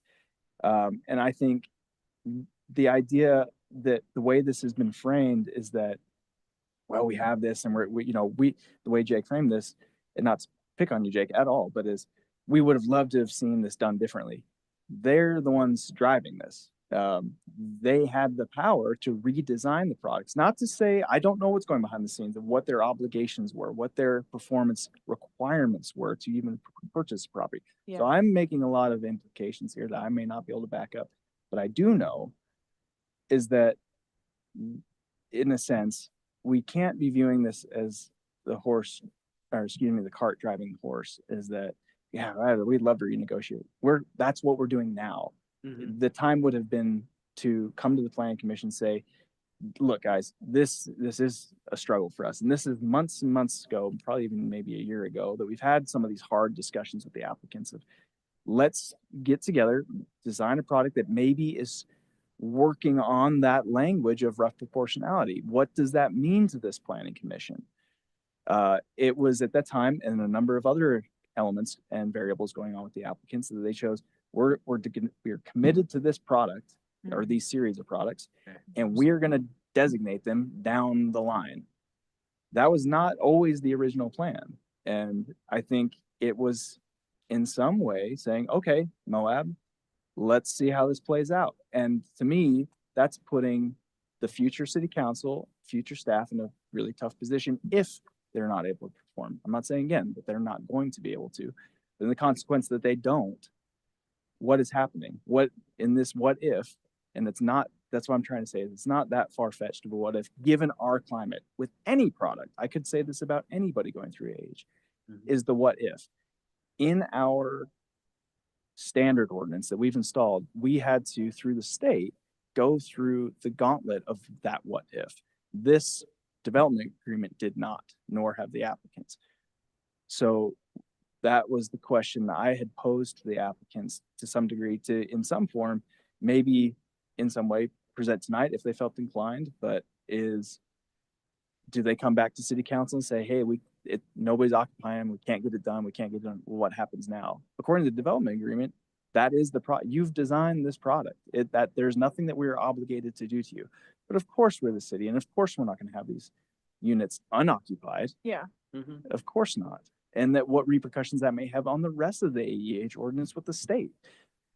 And so for me, setting us up again for planned obsolescence would be unwise. Setting us up with here is how we're going to make this work would make me feel far more confident, even if there's market struggles with that. There's plans there. So again, we're not in a place I'm expecting anything out of the applicants tonight, but for the record, it needs to be understood. This is being contemplated currently. This is not that we come back in 6 years and, oh, they just didn't know what they were getting in for. We all know what we're getting in for here. I think it's not planning commission's job to advance this approval. I do believe that, but I think it is in the design of this project that if there are failings, it is not in the development agreement. It is in the design of the project. If there are failings, there are not right now that we can forecast, but I just want that to be very clear, because the way this is being framed is, well, the development agreement was attached to this design, and now we're going to just do the best we can. That is not the case. Yeah, So I apologize for the, earlier overture, and I apologize for maybe extending this a bit further. But again, for the record, I feel this is very important to have this discussion now. I do feel satisfied with the Planning Commission's discussion. I feel satisfied with the contributions I've been able to make as far as this testimony go. I don't think I have much more to contribute. Obviously, questions towards the applicants or myself are all open. But I think the commission has full scope. I think the applicants have full scope. I think the record has full scope at this point. So feel really good about if this is the product that the applicants want to advance, this is going to be the way we're going to do it. I get what you're saying. Yeah, that makes sense. Thanks for the clarification. And Thank you for the I comment. think that's the thing. Everyone wants to see it work. I think is what happens at the end of the day. Right. I've been excited about this project since it was first proposed. I was super excited that the property owners entered into a development agreement. I think that's a great tool to, again, everybody can get something that's really great and all kind of work out at the end of the day without it having to be a big hullabaloo. So I do hope this is a success story, and I appreciate everyone. I really appreciate the applicants and your representatives coming and answering questions and speaking, and same with planning commissioners asking great questions, and Corey for your explanation. And yeah, we want it to work. So Can I just add one last thing? sure. Yeah, just to kind of put everyone at ease with the design. I get what Corey's saying, and I don't disagree with it. I totally agree. We're talking about 105, right, of the overall units are the C unit, and an additional 15 that are the B unit. And so we only have, outside of that, 31 of the A units, or excuse me, 12 of the A units, and then 31 of the D units. And so the majority by 2/3 essentially is right in line with really what we think the market's going to be most for. And that's why we also positioned those C units at the front of the project, first builds, right? Not towards the back of the project as you phase it, to try to, get that relief for the type of units that I know that the city and the local population is looking for the most. And that's also then the second, row of those is the B units. So think that the way that we've designed it's taken a lot of that stuff in to mind, and we are only talking about 3 of the A units as restricted.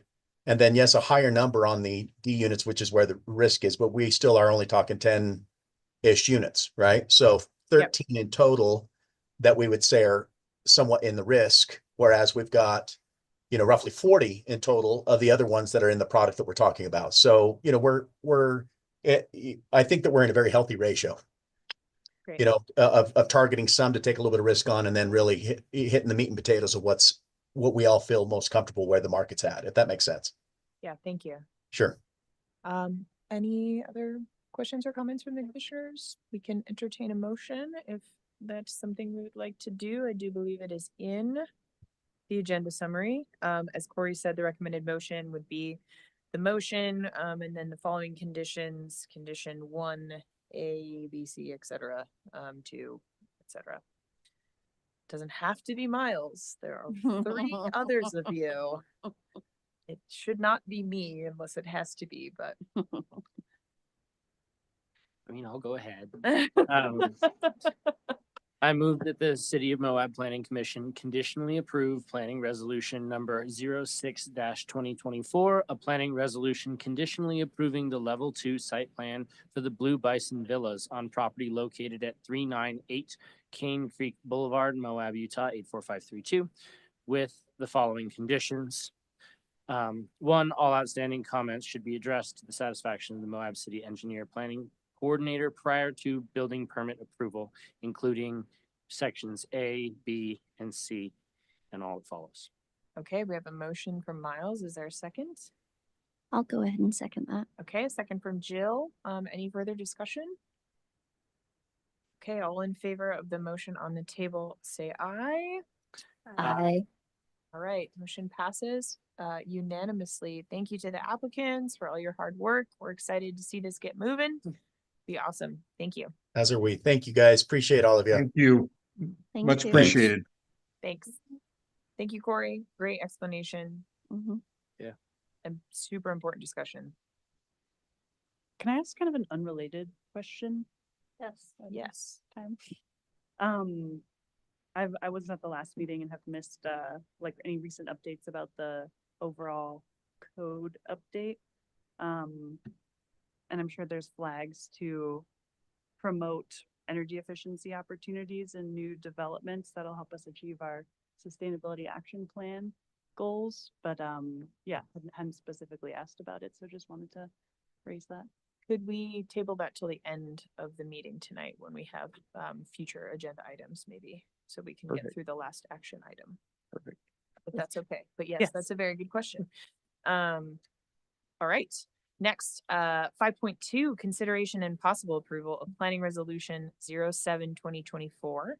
Planning resolution approving the Montandan special exception request, landscaping standards for property located at 885 North, 500 West, Moab, Utah, 84532. And Alexi has come up here. Hello. Hello.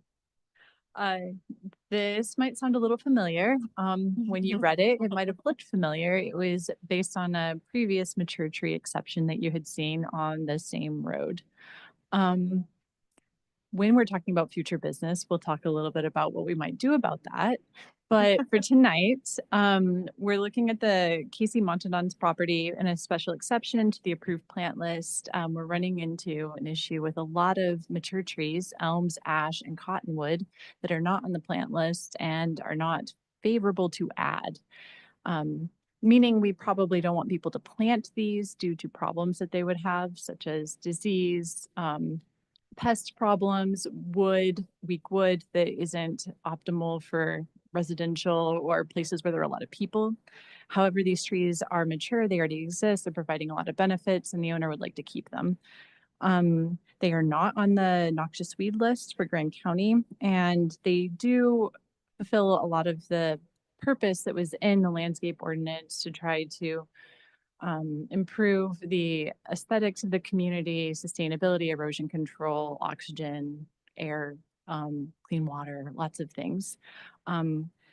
So staff recommend that they remain in the landscape as long as they're not a health or safety hazard and as long as the owner desires to keep them. I'm happy to answer questions about this particular property or what we're looking at here. We've got the landscape plan up currently. Red are trees that are going. These are the trees that are affected by this exception. So they're not planned to be removed at this point. But it is the ash trees, the elm trees and the cottonwoods that Wait, are not in the plant elms list. not on the noxious? Yeah. They're not. You lost me at that one. Yeah, I feel like that should definitely be, like, elms are a significant invasive species. Ash and cottonwood provide Yeah.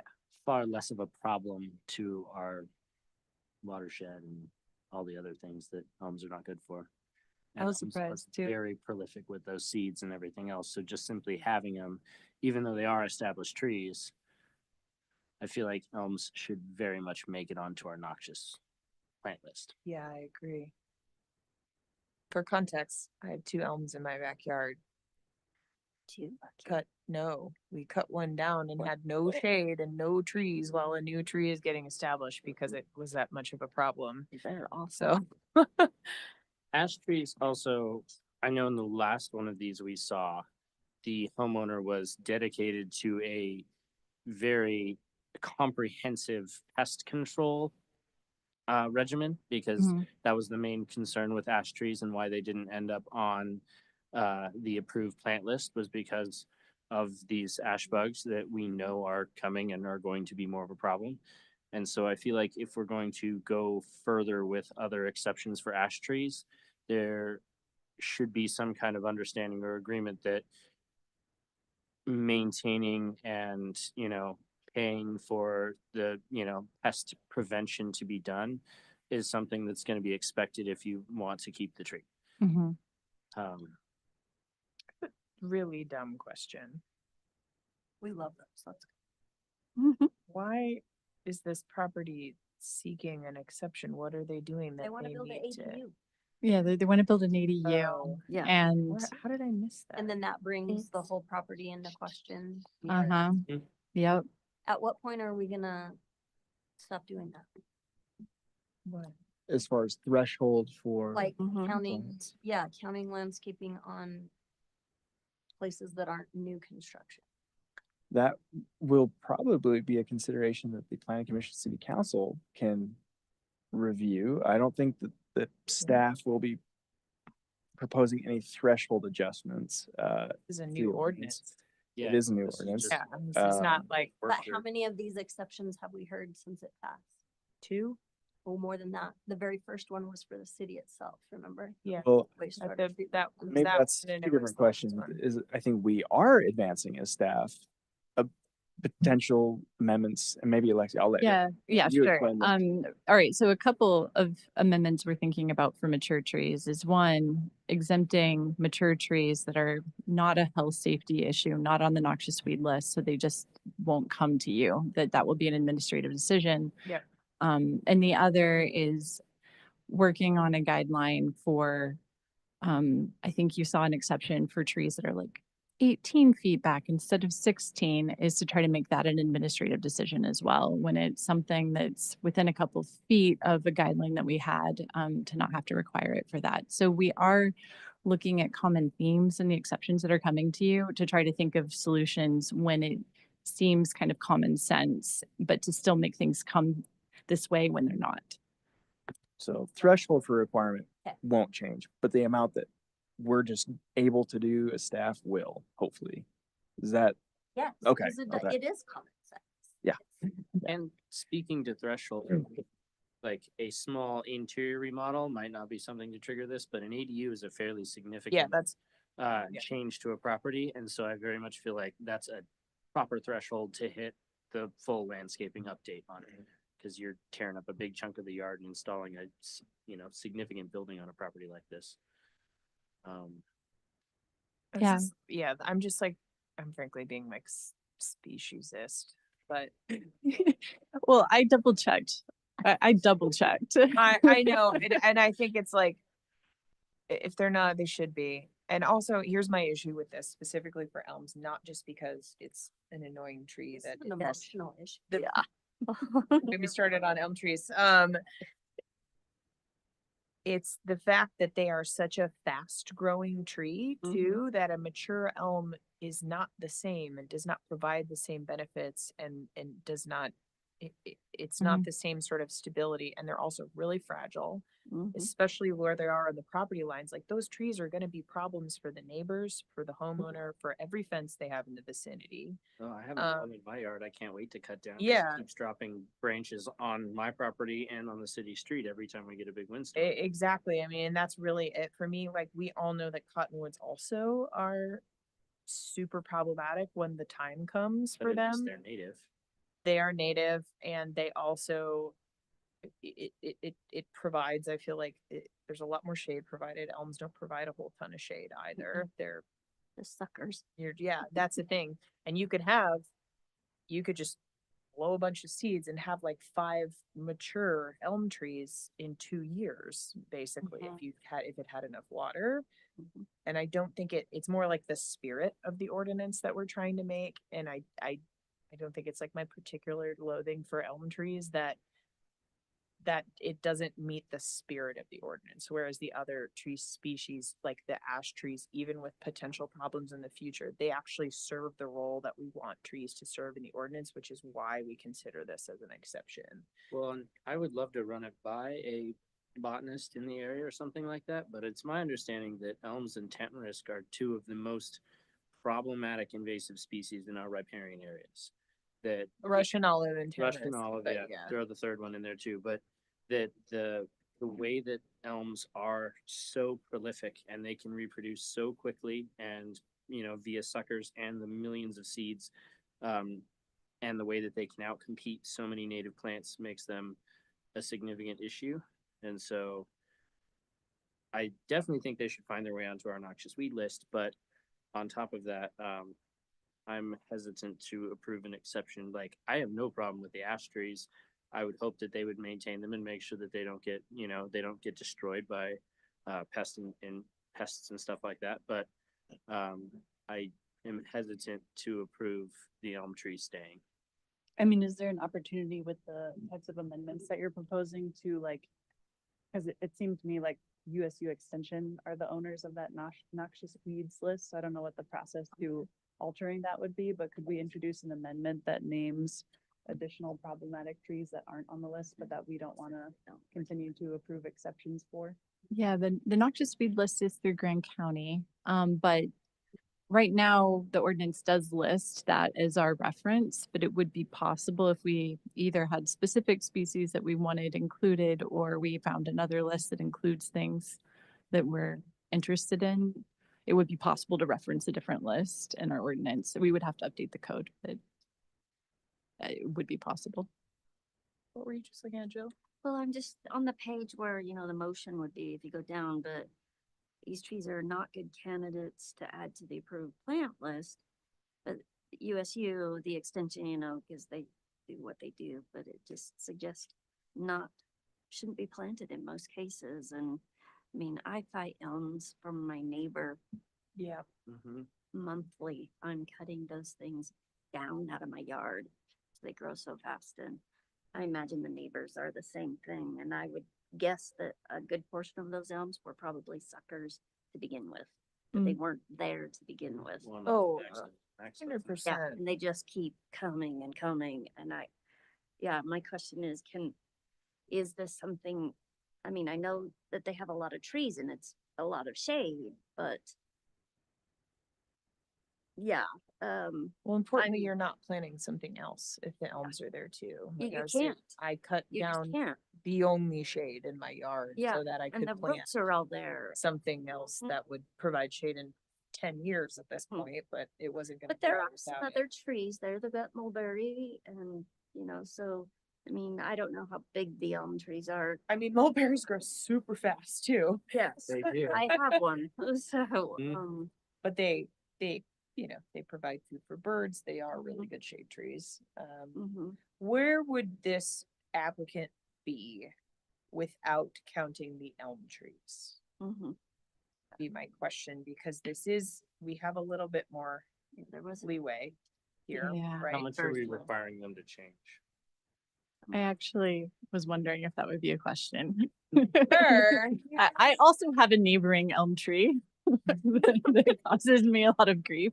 Because again, it really, it's like the spirit of, we want people to still stick with what the spirit of the ordinance is, which is providing beneficial trees, shade, Yeah. good Hey. water, Mhm. water table resilience, et cetera. We don't want people to have to cut down the big sycamore and in their only, yard yeah. that, yeah. Hanging on to and particularly problematic invasive species just because it's a mature tree. Well, and also genuinely understanding that those are on the property line, that they're gonna, whether it's the neighbor or the property owner, they're gonna cut them down at some point. So those are not gonna be the mature trees that stick around forever. Yes. Okay. Um. Okay.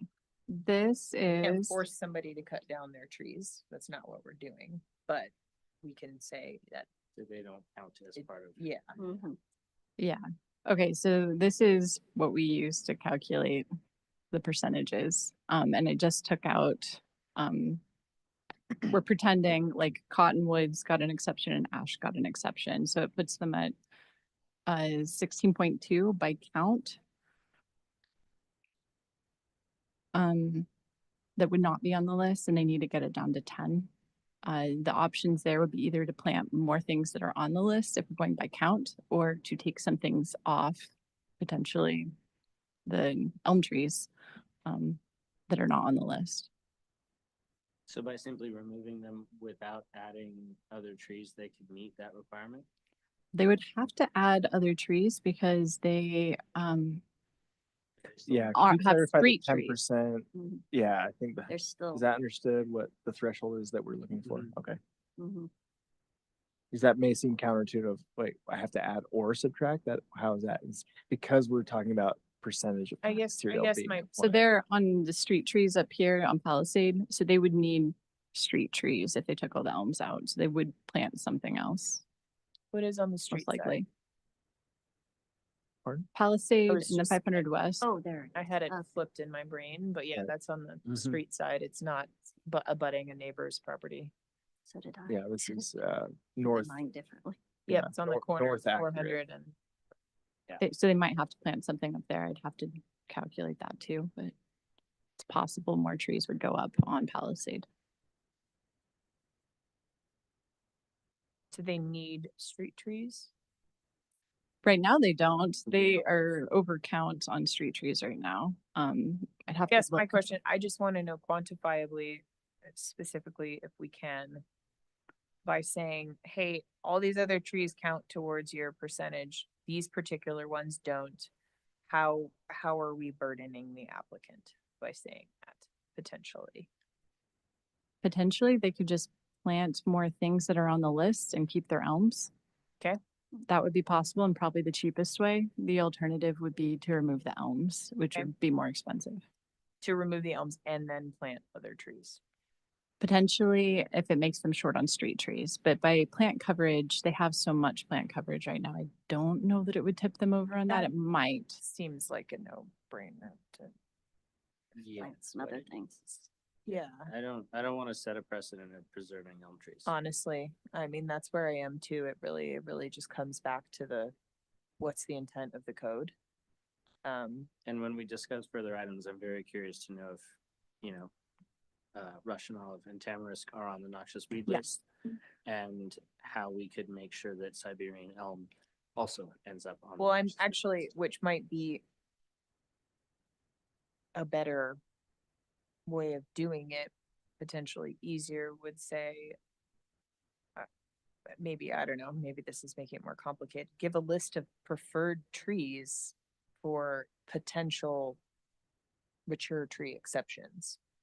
Like if we had a list of 15 trees, all of which you could buy at Wild Landscapes, things that are native and beneficial and proper in the area, that, because that would sort of be again, I'm all about like making this like very obvious and easy for the public to look at it themselves and say, hey, I could probably qualify for this. You know, there's a precedent. Even though I have an ash tree. Yeah, exactly. Without us saying, here's all the things you can't have, it might be better in this particular instance because unless things are sort of amended to make it a little bit easier, so it's more of a background process and not something that has to come to us, where it's kind of like, because we do have that, like, I mean, the exception language in this is more clear than in most of our ordinances, I think, because of the expectation that there was going to be like a case by case basis kind of analysis that needed to be made more often. But maybe it's that. To some degree, personally, I just like, I'm hard pressed to think of other tree species that I would be so concerned about maintaining mature trees, or that I would have like a particular interest, like in removing mature trees, you know, like removing tamarisk, removing Siberian elm, and removing Russian olive. Yeah. Are the three tree species I can think of in the Southwest that in my opinion, we should be making an active move away from. And so to some degree, it almost feels like an oversight that elm wasn't on that noxious weed list. Yeah, is for sure. basically where I'm at, because something like an ash or many other like species that may not be optimal and on our preferred list are still very workable. If you have a big mature ash tree, it's not creating, you know, significant problems with suckers and seeds and all these other things, whereas an elm is. And so to me, yeah, like that's my sticking point with this. I have no problem with the ash trees, but I don't want to set a precedent of allowing, well, I mean, obviously we can't ask them to cut them down. That's an option they, as the homeowner, can discuss, but I certainly wouldn't want to allow those elms to count towards their tree count. What do you think, Mikkel? Listen, if it's a existing older neighborhood and what's done is done, I'd like to leave them, and then agreed, right? We're not gonna plant new ones anywhere. Problem is they keep coming up. And you know, there are communities who put a bounty on some of these things, like the tamarisks in New Mexico. Mm-hmm. If I remember correctly, you could get a bounty if you Oh, that's cool. take them out. Huh. Yeah, I wonder if we could offer an incentive or something like that. You know, much like the rebate where you remove your grass, you get your rebate or whatever. If you remove your elms, you get. Sounds like a resiliency I don't know. initiative situation. Right? Yeah, yeah, I like the I idea of that. hate to tell somebody, yeah, you gotta cut down your shitty trees because Yeah. they're on this list and you For want. sure. And to be clear, that's not what we would Yeah. be saying. Yeah, Right. theoretically, I just think we can't shouldn't ask But them. I get, count yeah, them we as part- obviously our Mhm. discussion, if anyone listens to it, it's very clear that we're all like, yeah, oh. But again, also, it is your private property and we Yeah. have requirements according to the ordinance, and we are having this discussion only because we are being asked to make an exception to the requirements that we have. Mhm. Which is where we have really that's where these discussions happen. It's not on normal business. It's not on administrative items or checklists. Yeah, so what are our options then? Could we approve it with modification? You could, but whether the applicant accepts them or Correct. not, so it's not Correct. quite the same we might with something else. Yeah. And your applicant didn't want to appear tonight. They were in transit. They had spotty service, so they did email me, and it was unfortunately very unfortunate. They had also 24 hours notice that we were actually advancing this. So we'd been Yeah. having this application, and Lexi was, again, like Lisa, very kind to put the materials together for us to get it moving. But Is there a way that we could approve it with a resolution? And we are the final authority on this. you are. Approve it with a modification, then the next step would be approaching the applicant saying, here's what the planning commission approved, here's the modification. Does this work for you? And if They- it doesn't, could they then come back at it? Yeah, how does Yeah. that? Could they approve the exception just for the ash and cottonwood? Yeah. And then Mhm. the applicant would decide what to do. Correct. So Yeah. they have an ADU application. Yep. Right. That's how this is initiated. So we've set in this separate process for special exception. If the result, because this is not unlike parking, we've had this before. Yeah. The request is approved with modifications that are unacceptable to applicant, they don't have to pursue that. They can say, Yeah. well, I don't want that exception. It does leave them with the result of either performing by right or returning with, or advancing with the modification, or returning with an additional request or Yeah. modified request. If they were here, there could potentially be a friendly amendment Right. exchange, but let me just, It are we fe- all familiar with the authority and criteria that you're operating off of tonight? Yes. Okay, it's in subsection 1. It's one Yeah. provision. But the city That's why I may, keep harping on the it's a like letter of discretionary stuff. action. Yeah. But it's, I think, to the discussion points, and they were, I think, nicely stated. Well, it's only one sentence, so I might as well. The city may grant exceptions to the landscaping standards when practical difficulties or unnecessary hardships exist that cause inconsistencies with the purpose and intent of the standard. So I think the discussion was really nicely framed around the intent and purpose of the ordinance. Therefore, any modifications you might make, I think, have findings that are appropriate for this discretionary action. So that all being said, it's really kind of up to you guys. You have wide discretion as how you'd like to proceed. My feeling is that, and I know the applicants, they're great people. It's awesome that they're trying to build an ADU. That's Yeah. very cool. Love to see it.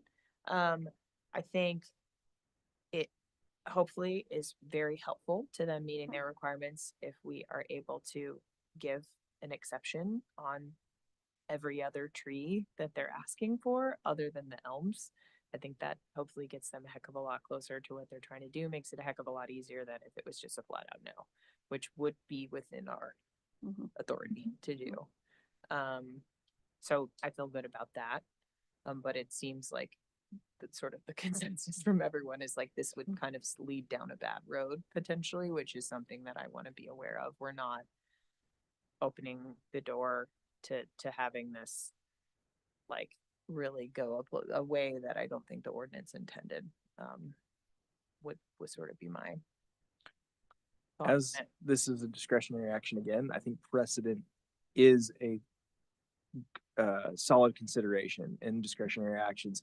We do have exposure to decisions that can be arbitrary and capricious if we are not in line with precedent. Not to say that we have to follow the same, everything is subjective, and Yeah. as we've obviously seen, every site is different, but the precedent would be a worthwhile findings of fact towards your decision tonight. Mhm.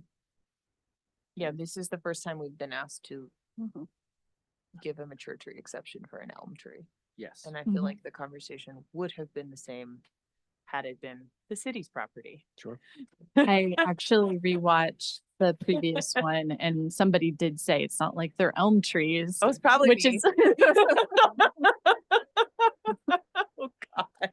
I mean, Somebody doesn't make her a shirt that says, I hate your elm. oh boy. Watch that just be some acronym for something I don't know. And then I get in trouble. Then I get in big trouble or something. That sounds like that's something that would happen to me.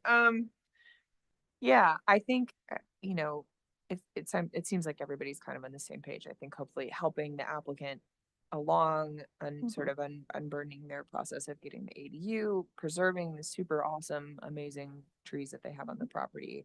But also just kind of keeping consistent with the letter of the ordinance and not setting a bad precedent for allowing a tree that like we should not be encouraging people to grow or to let grow more frequently. Yes. That seems like a great kind of compromise to me that hopefully, makes things a heck of a lot easier for the applicant still. If someone would make a motion, it would basically be exactly what is the recommended motion, but with modification that, and then we could say every or maybe we should say resolution approving the special exception request with the modification that the elm trees on the property do not count towards the special exception request. Yes, I think that I would think work. it's sufficient. Does that give you what coverage you think you need? I think so. Okay. I can go ahead and make that.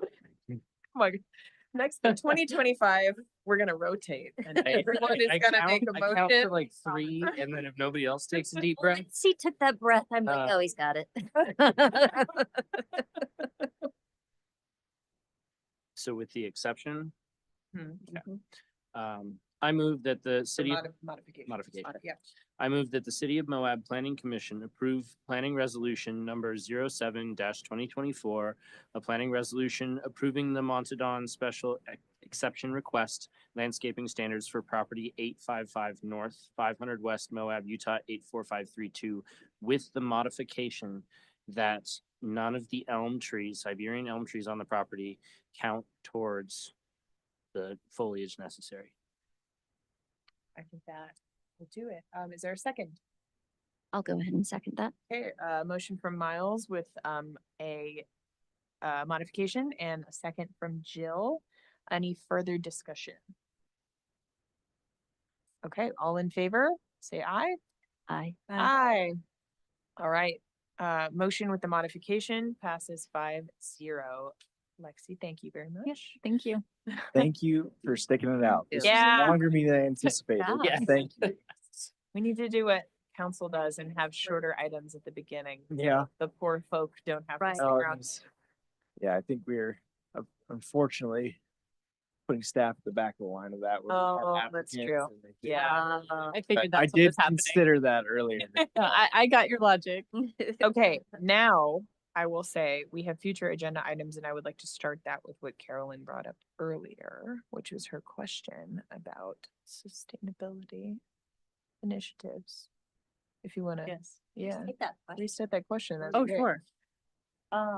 Yeah, just curious what is coming up in the code update about promoting energy efficiency measures and other sustainability measures in new developments and just other zoning opportunities in general to help us achieve our goals in the sustainability action plan.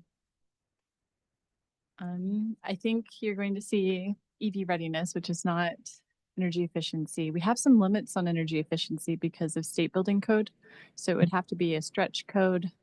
Or yeah, it's not going to be straightforward if we pursue it, but there are options that we could consider. Have there been any conversations about stretch codes? Before I was here and a little since I've been here, but not seriously, not in the past 2 years. I'm interested in them. Okay, I'm up for it. Carolyn Stowe. Maybe could be the time we take advantage of our city council liaison to maybe make notes during strategic planning to issue a collective report memo from the planning commission of potential development code amendments outside of the zoning title update or in line with the zoning title update that could align with some of these things. Yeah, the only other one that we considered, which again is an energy efficiency, is solar by right. But those are the two sustainability code things we've been considering, but I will start considering some stretch codes. The only additional element I might have is that we are working with Richard and we'll be with Lexi for complete streets incorporated into development code, which I'm not exactly sure because that's our domain, how that might work, but it will be that we will be following a policy standard as the city improves right of ways is my understanding how we approach. So it'd be a little bit less of a zoning or applicable development code, but more about standards of development within the community and city in general. But that was the only other item that was Yeah. headlined I can think of. I think so. And then the other energy efficiency thing that we did do was with the water conservation ordinance that came through with landscape and it required Energy Star and water sense fixtures. And sorry, what was the second one that you said that you're already considering besides EV readiness? Solar by right, which I think maybe Corey can explain more. It's more or less a different way of putting into code something that we're practicing. But it would also help us with going through the Soul Smart process, which is in the sustainability plan, to move up from one level. I'm trying to remember where we are on that, but there are a few things that we could do to make it even easier to put solar in that would move us up in Soul Smart. What other future agenda items do we have, Corey? I believe our next meeting will be December 12th. Last one of Is our last 2020. one of 2024, pending any special meetings. I doubt that we'll need, I think the subdivision ordinance was the one that we would have been pushed on. Yep. Everything else, I think, can fall into a regular meeting. But it's likely that will be, ironically, well, that will be interesting how we approach that. The subdivisioners will be recommending minor subdivisions at that time. So we'll have to play out how that works. As there are current minor subdivision applications that would go through planning commission recommendation, city council approval. You're not going to do that anymore if this new ordinance goes through. So timing wise, we'll see if you're actually going to see that. We might as well just pull it from the agenda. Assuming city council approves that 2 days prior. Correct. So we'll have to see, we'll see how it all pans out, but we do have a number of minor subdivisions that have been held off, as well as lot line adjustments. So a slew of things. Do you feel drunk with power yet? Not how I would describe it.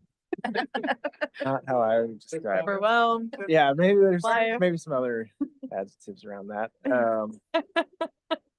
But I don't think we have any pending development applications that are going to be ready. Obviously, we've been working. The biggest setback with that a few that we thought we were going to have this year are now repositioning in a positive way. And I think I mentioned this last time towards a LIHTC situation, which was really awesome. We were able to advance another letter of support and zoning verification towards another project. So of course they all have to go through their process to get confirmation. But that is very exciting because these were existing projects that were not going to be restricted anyway. Now have great potential towards true state defined affordability. So really great. Nice. Off the top of my head, there aren't not any others though. The only other thing in line with the zoning title update piece in coordinating with Michael is when we set out towards this zoning title update, we were fully staffed. We have been really trying with the consultants to maintain speed and maintain process, but at the end of the day, our obligations and responsibility are to our development applications towards the citizenry, more or less. So that's where the triage goes. It's possible that we are going to have to put that on hold. I have been promising we'll come to you with an update. We do have the first module, which is significant, submitted, and that was my hope for this December meeting. But I think at this point we are going to hold off until we have capacity to really pursue that and dive in deeper. So it's sad that we've fought for 4 years to try to get this update going, and now that we've finally got it going, we have to take a pause. But yes, right now it's kind of rolling it out of future agenda items to just general body updates. And both Alexi and I are transitioning positions right now to the admin world in an exciting way. Where are you going? Where are you going? Strategic Initiatives and Sustainability is the title. So I'll be moving downstairs. Which is super, super exciting. Yeah. And well, to the continued struggle I think Alexi and I both have as departments of one at the moment is Alexi will be continuing to help the planning and building department with all the things she's doing while also taking on the responsibilities of her new job.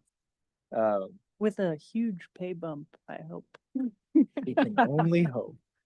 The title's longer. No, I think with Michael's administrative organization that he's building, it's really shaping up to be aggressive and proactive. So I'm pretty excited about where we think we're going with all this.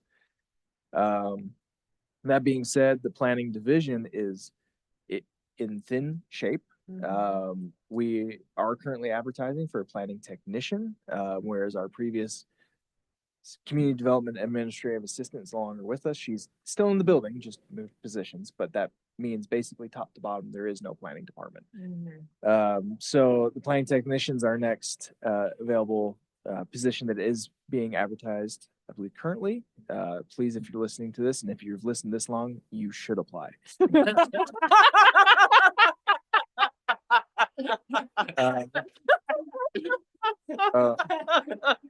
You officially I'm are not the gonna most guarantee- qualified person in the community, not in this room. But I have to say, Congratulations. And then other than that, we will likely be advancing Oh my God. our planner 2-3 position as well shortly. There's a couple other things we're trying to navigate, but I think that's our body update for the most part. If I missed anything, That's good. okay. And sorry, I missed I saw that there was some discussion about like terms ending Oh, yeah. and Yes. next steps there. Yes, Is there a yes. term limit? Are you guys coming back? There are not term limits, but it is all, as always, at the purview of the mayor and council to, same way they appoint us in the first place. They are the ones who reappoint us. Which in communicating with the mayor, it's her expectation, and this is new to us. I did let her know, yeah, we're looking at re-upping. She is still expecting reapplications, which I did not know. So Oh, please. okay, that is I think new. it's just Okay. these I'm, three. I'm up because I Yeah, feel and one for someone who. Please reapply.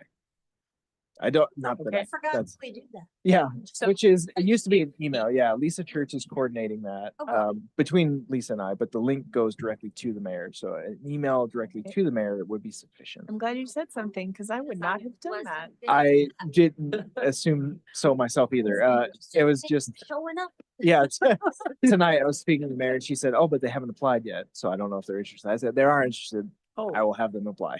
okay. That Oh. is new. That makes sense. Good job, Joette. But Am I filling in for someone? Do I need to reapply? you are not. I didn't know you were. I was, but. Well, I think you may be, but the terms is offset. So this term is not the term that you'd be up. Okay, So you're a fuller replacement, maybe, if you want to think about it that way. sure, that feels good. Okay. So yes, the terms that expire on December 31st of this year are me, Mikkel, and Jill. Miles and Carolyn expire end of next year. Mhm. So. Yes. I'll let you know.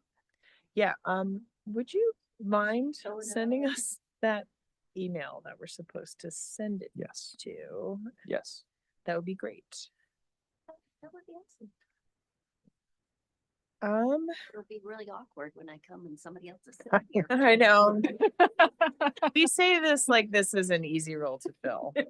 Which has sort of always been you're still interested? Sweet, awesome, Yeah. great.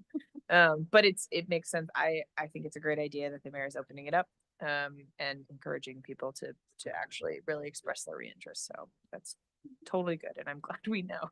No. Okay. It would have been a very short meeting. We would not have had a quorum. I don't know, Miles motions everything. So. I mean, just the two of you left though. Girl, We need one more, please. Okay, anything else for anybody? Yeah, we'll have that final meeting of the year and then 2025, which is crazy. Yeah. Wow. Crazy. Good meeting. Okay, I will adjourn at 8:43 p.m. Thanks, everybody. Long meeting, but productive meeting. Appreciate the discussion. Thank you, everyone.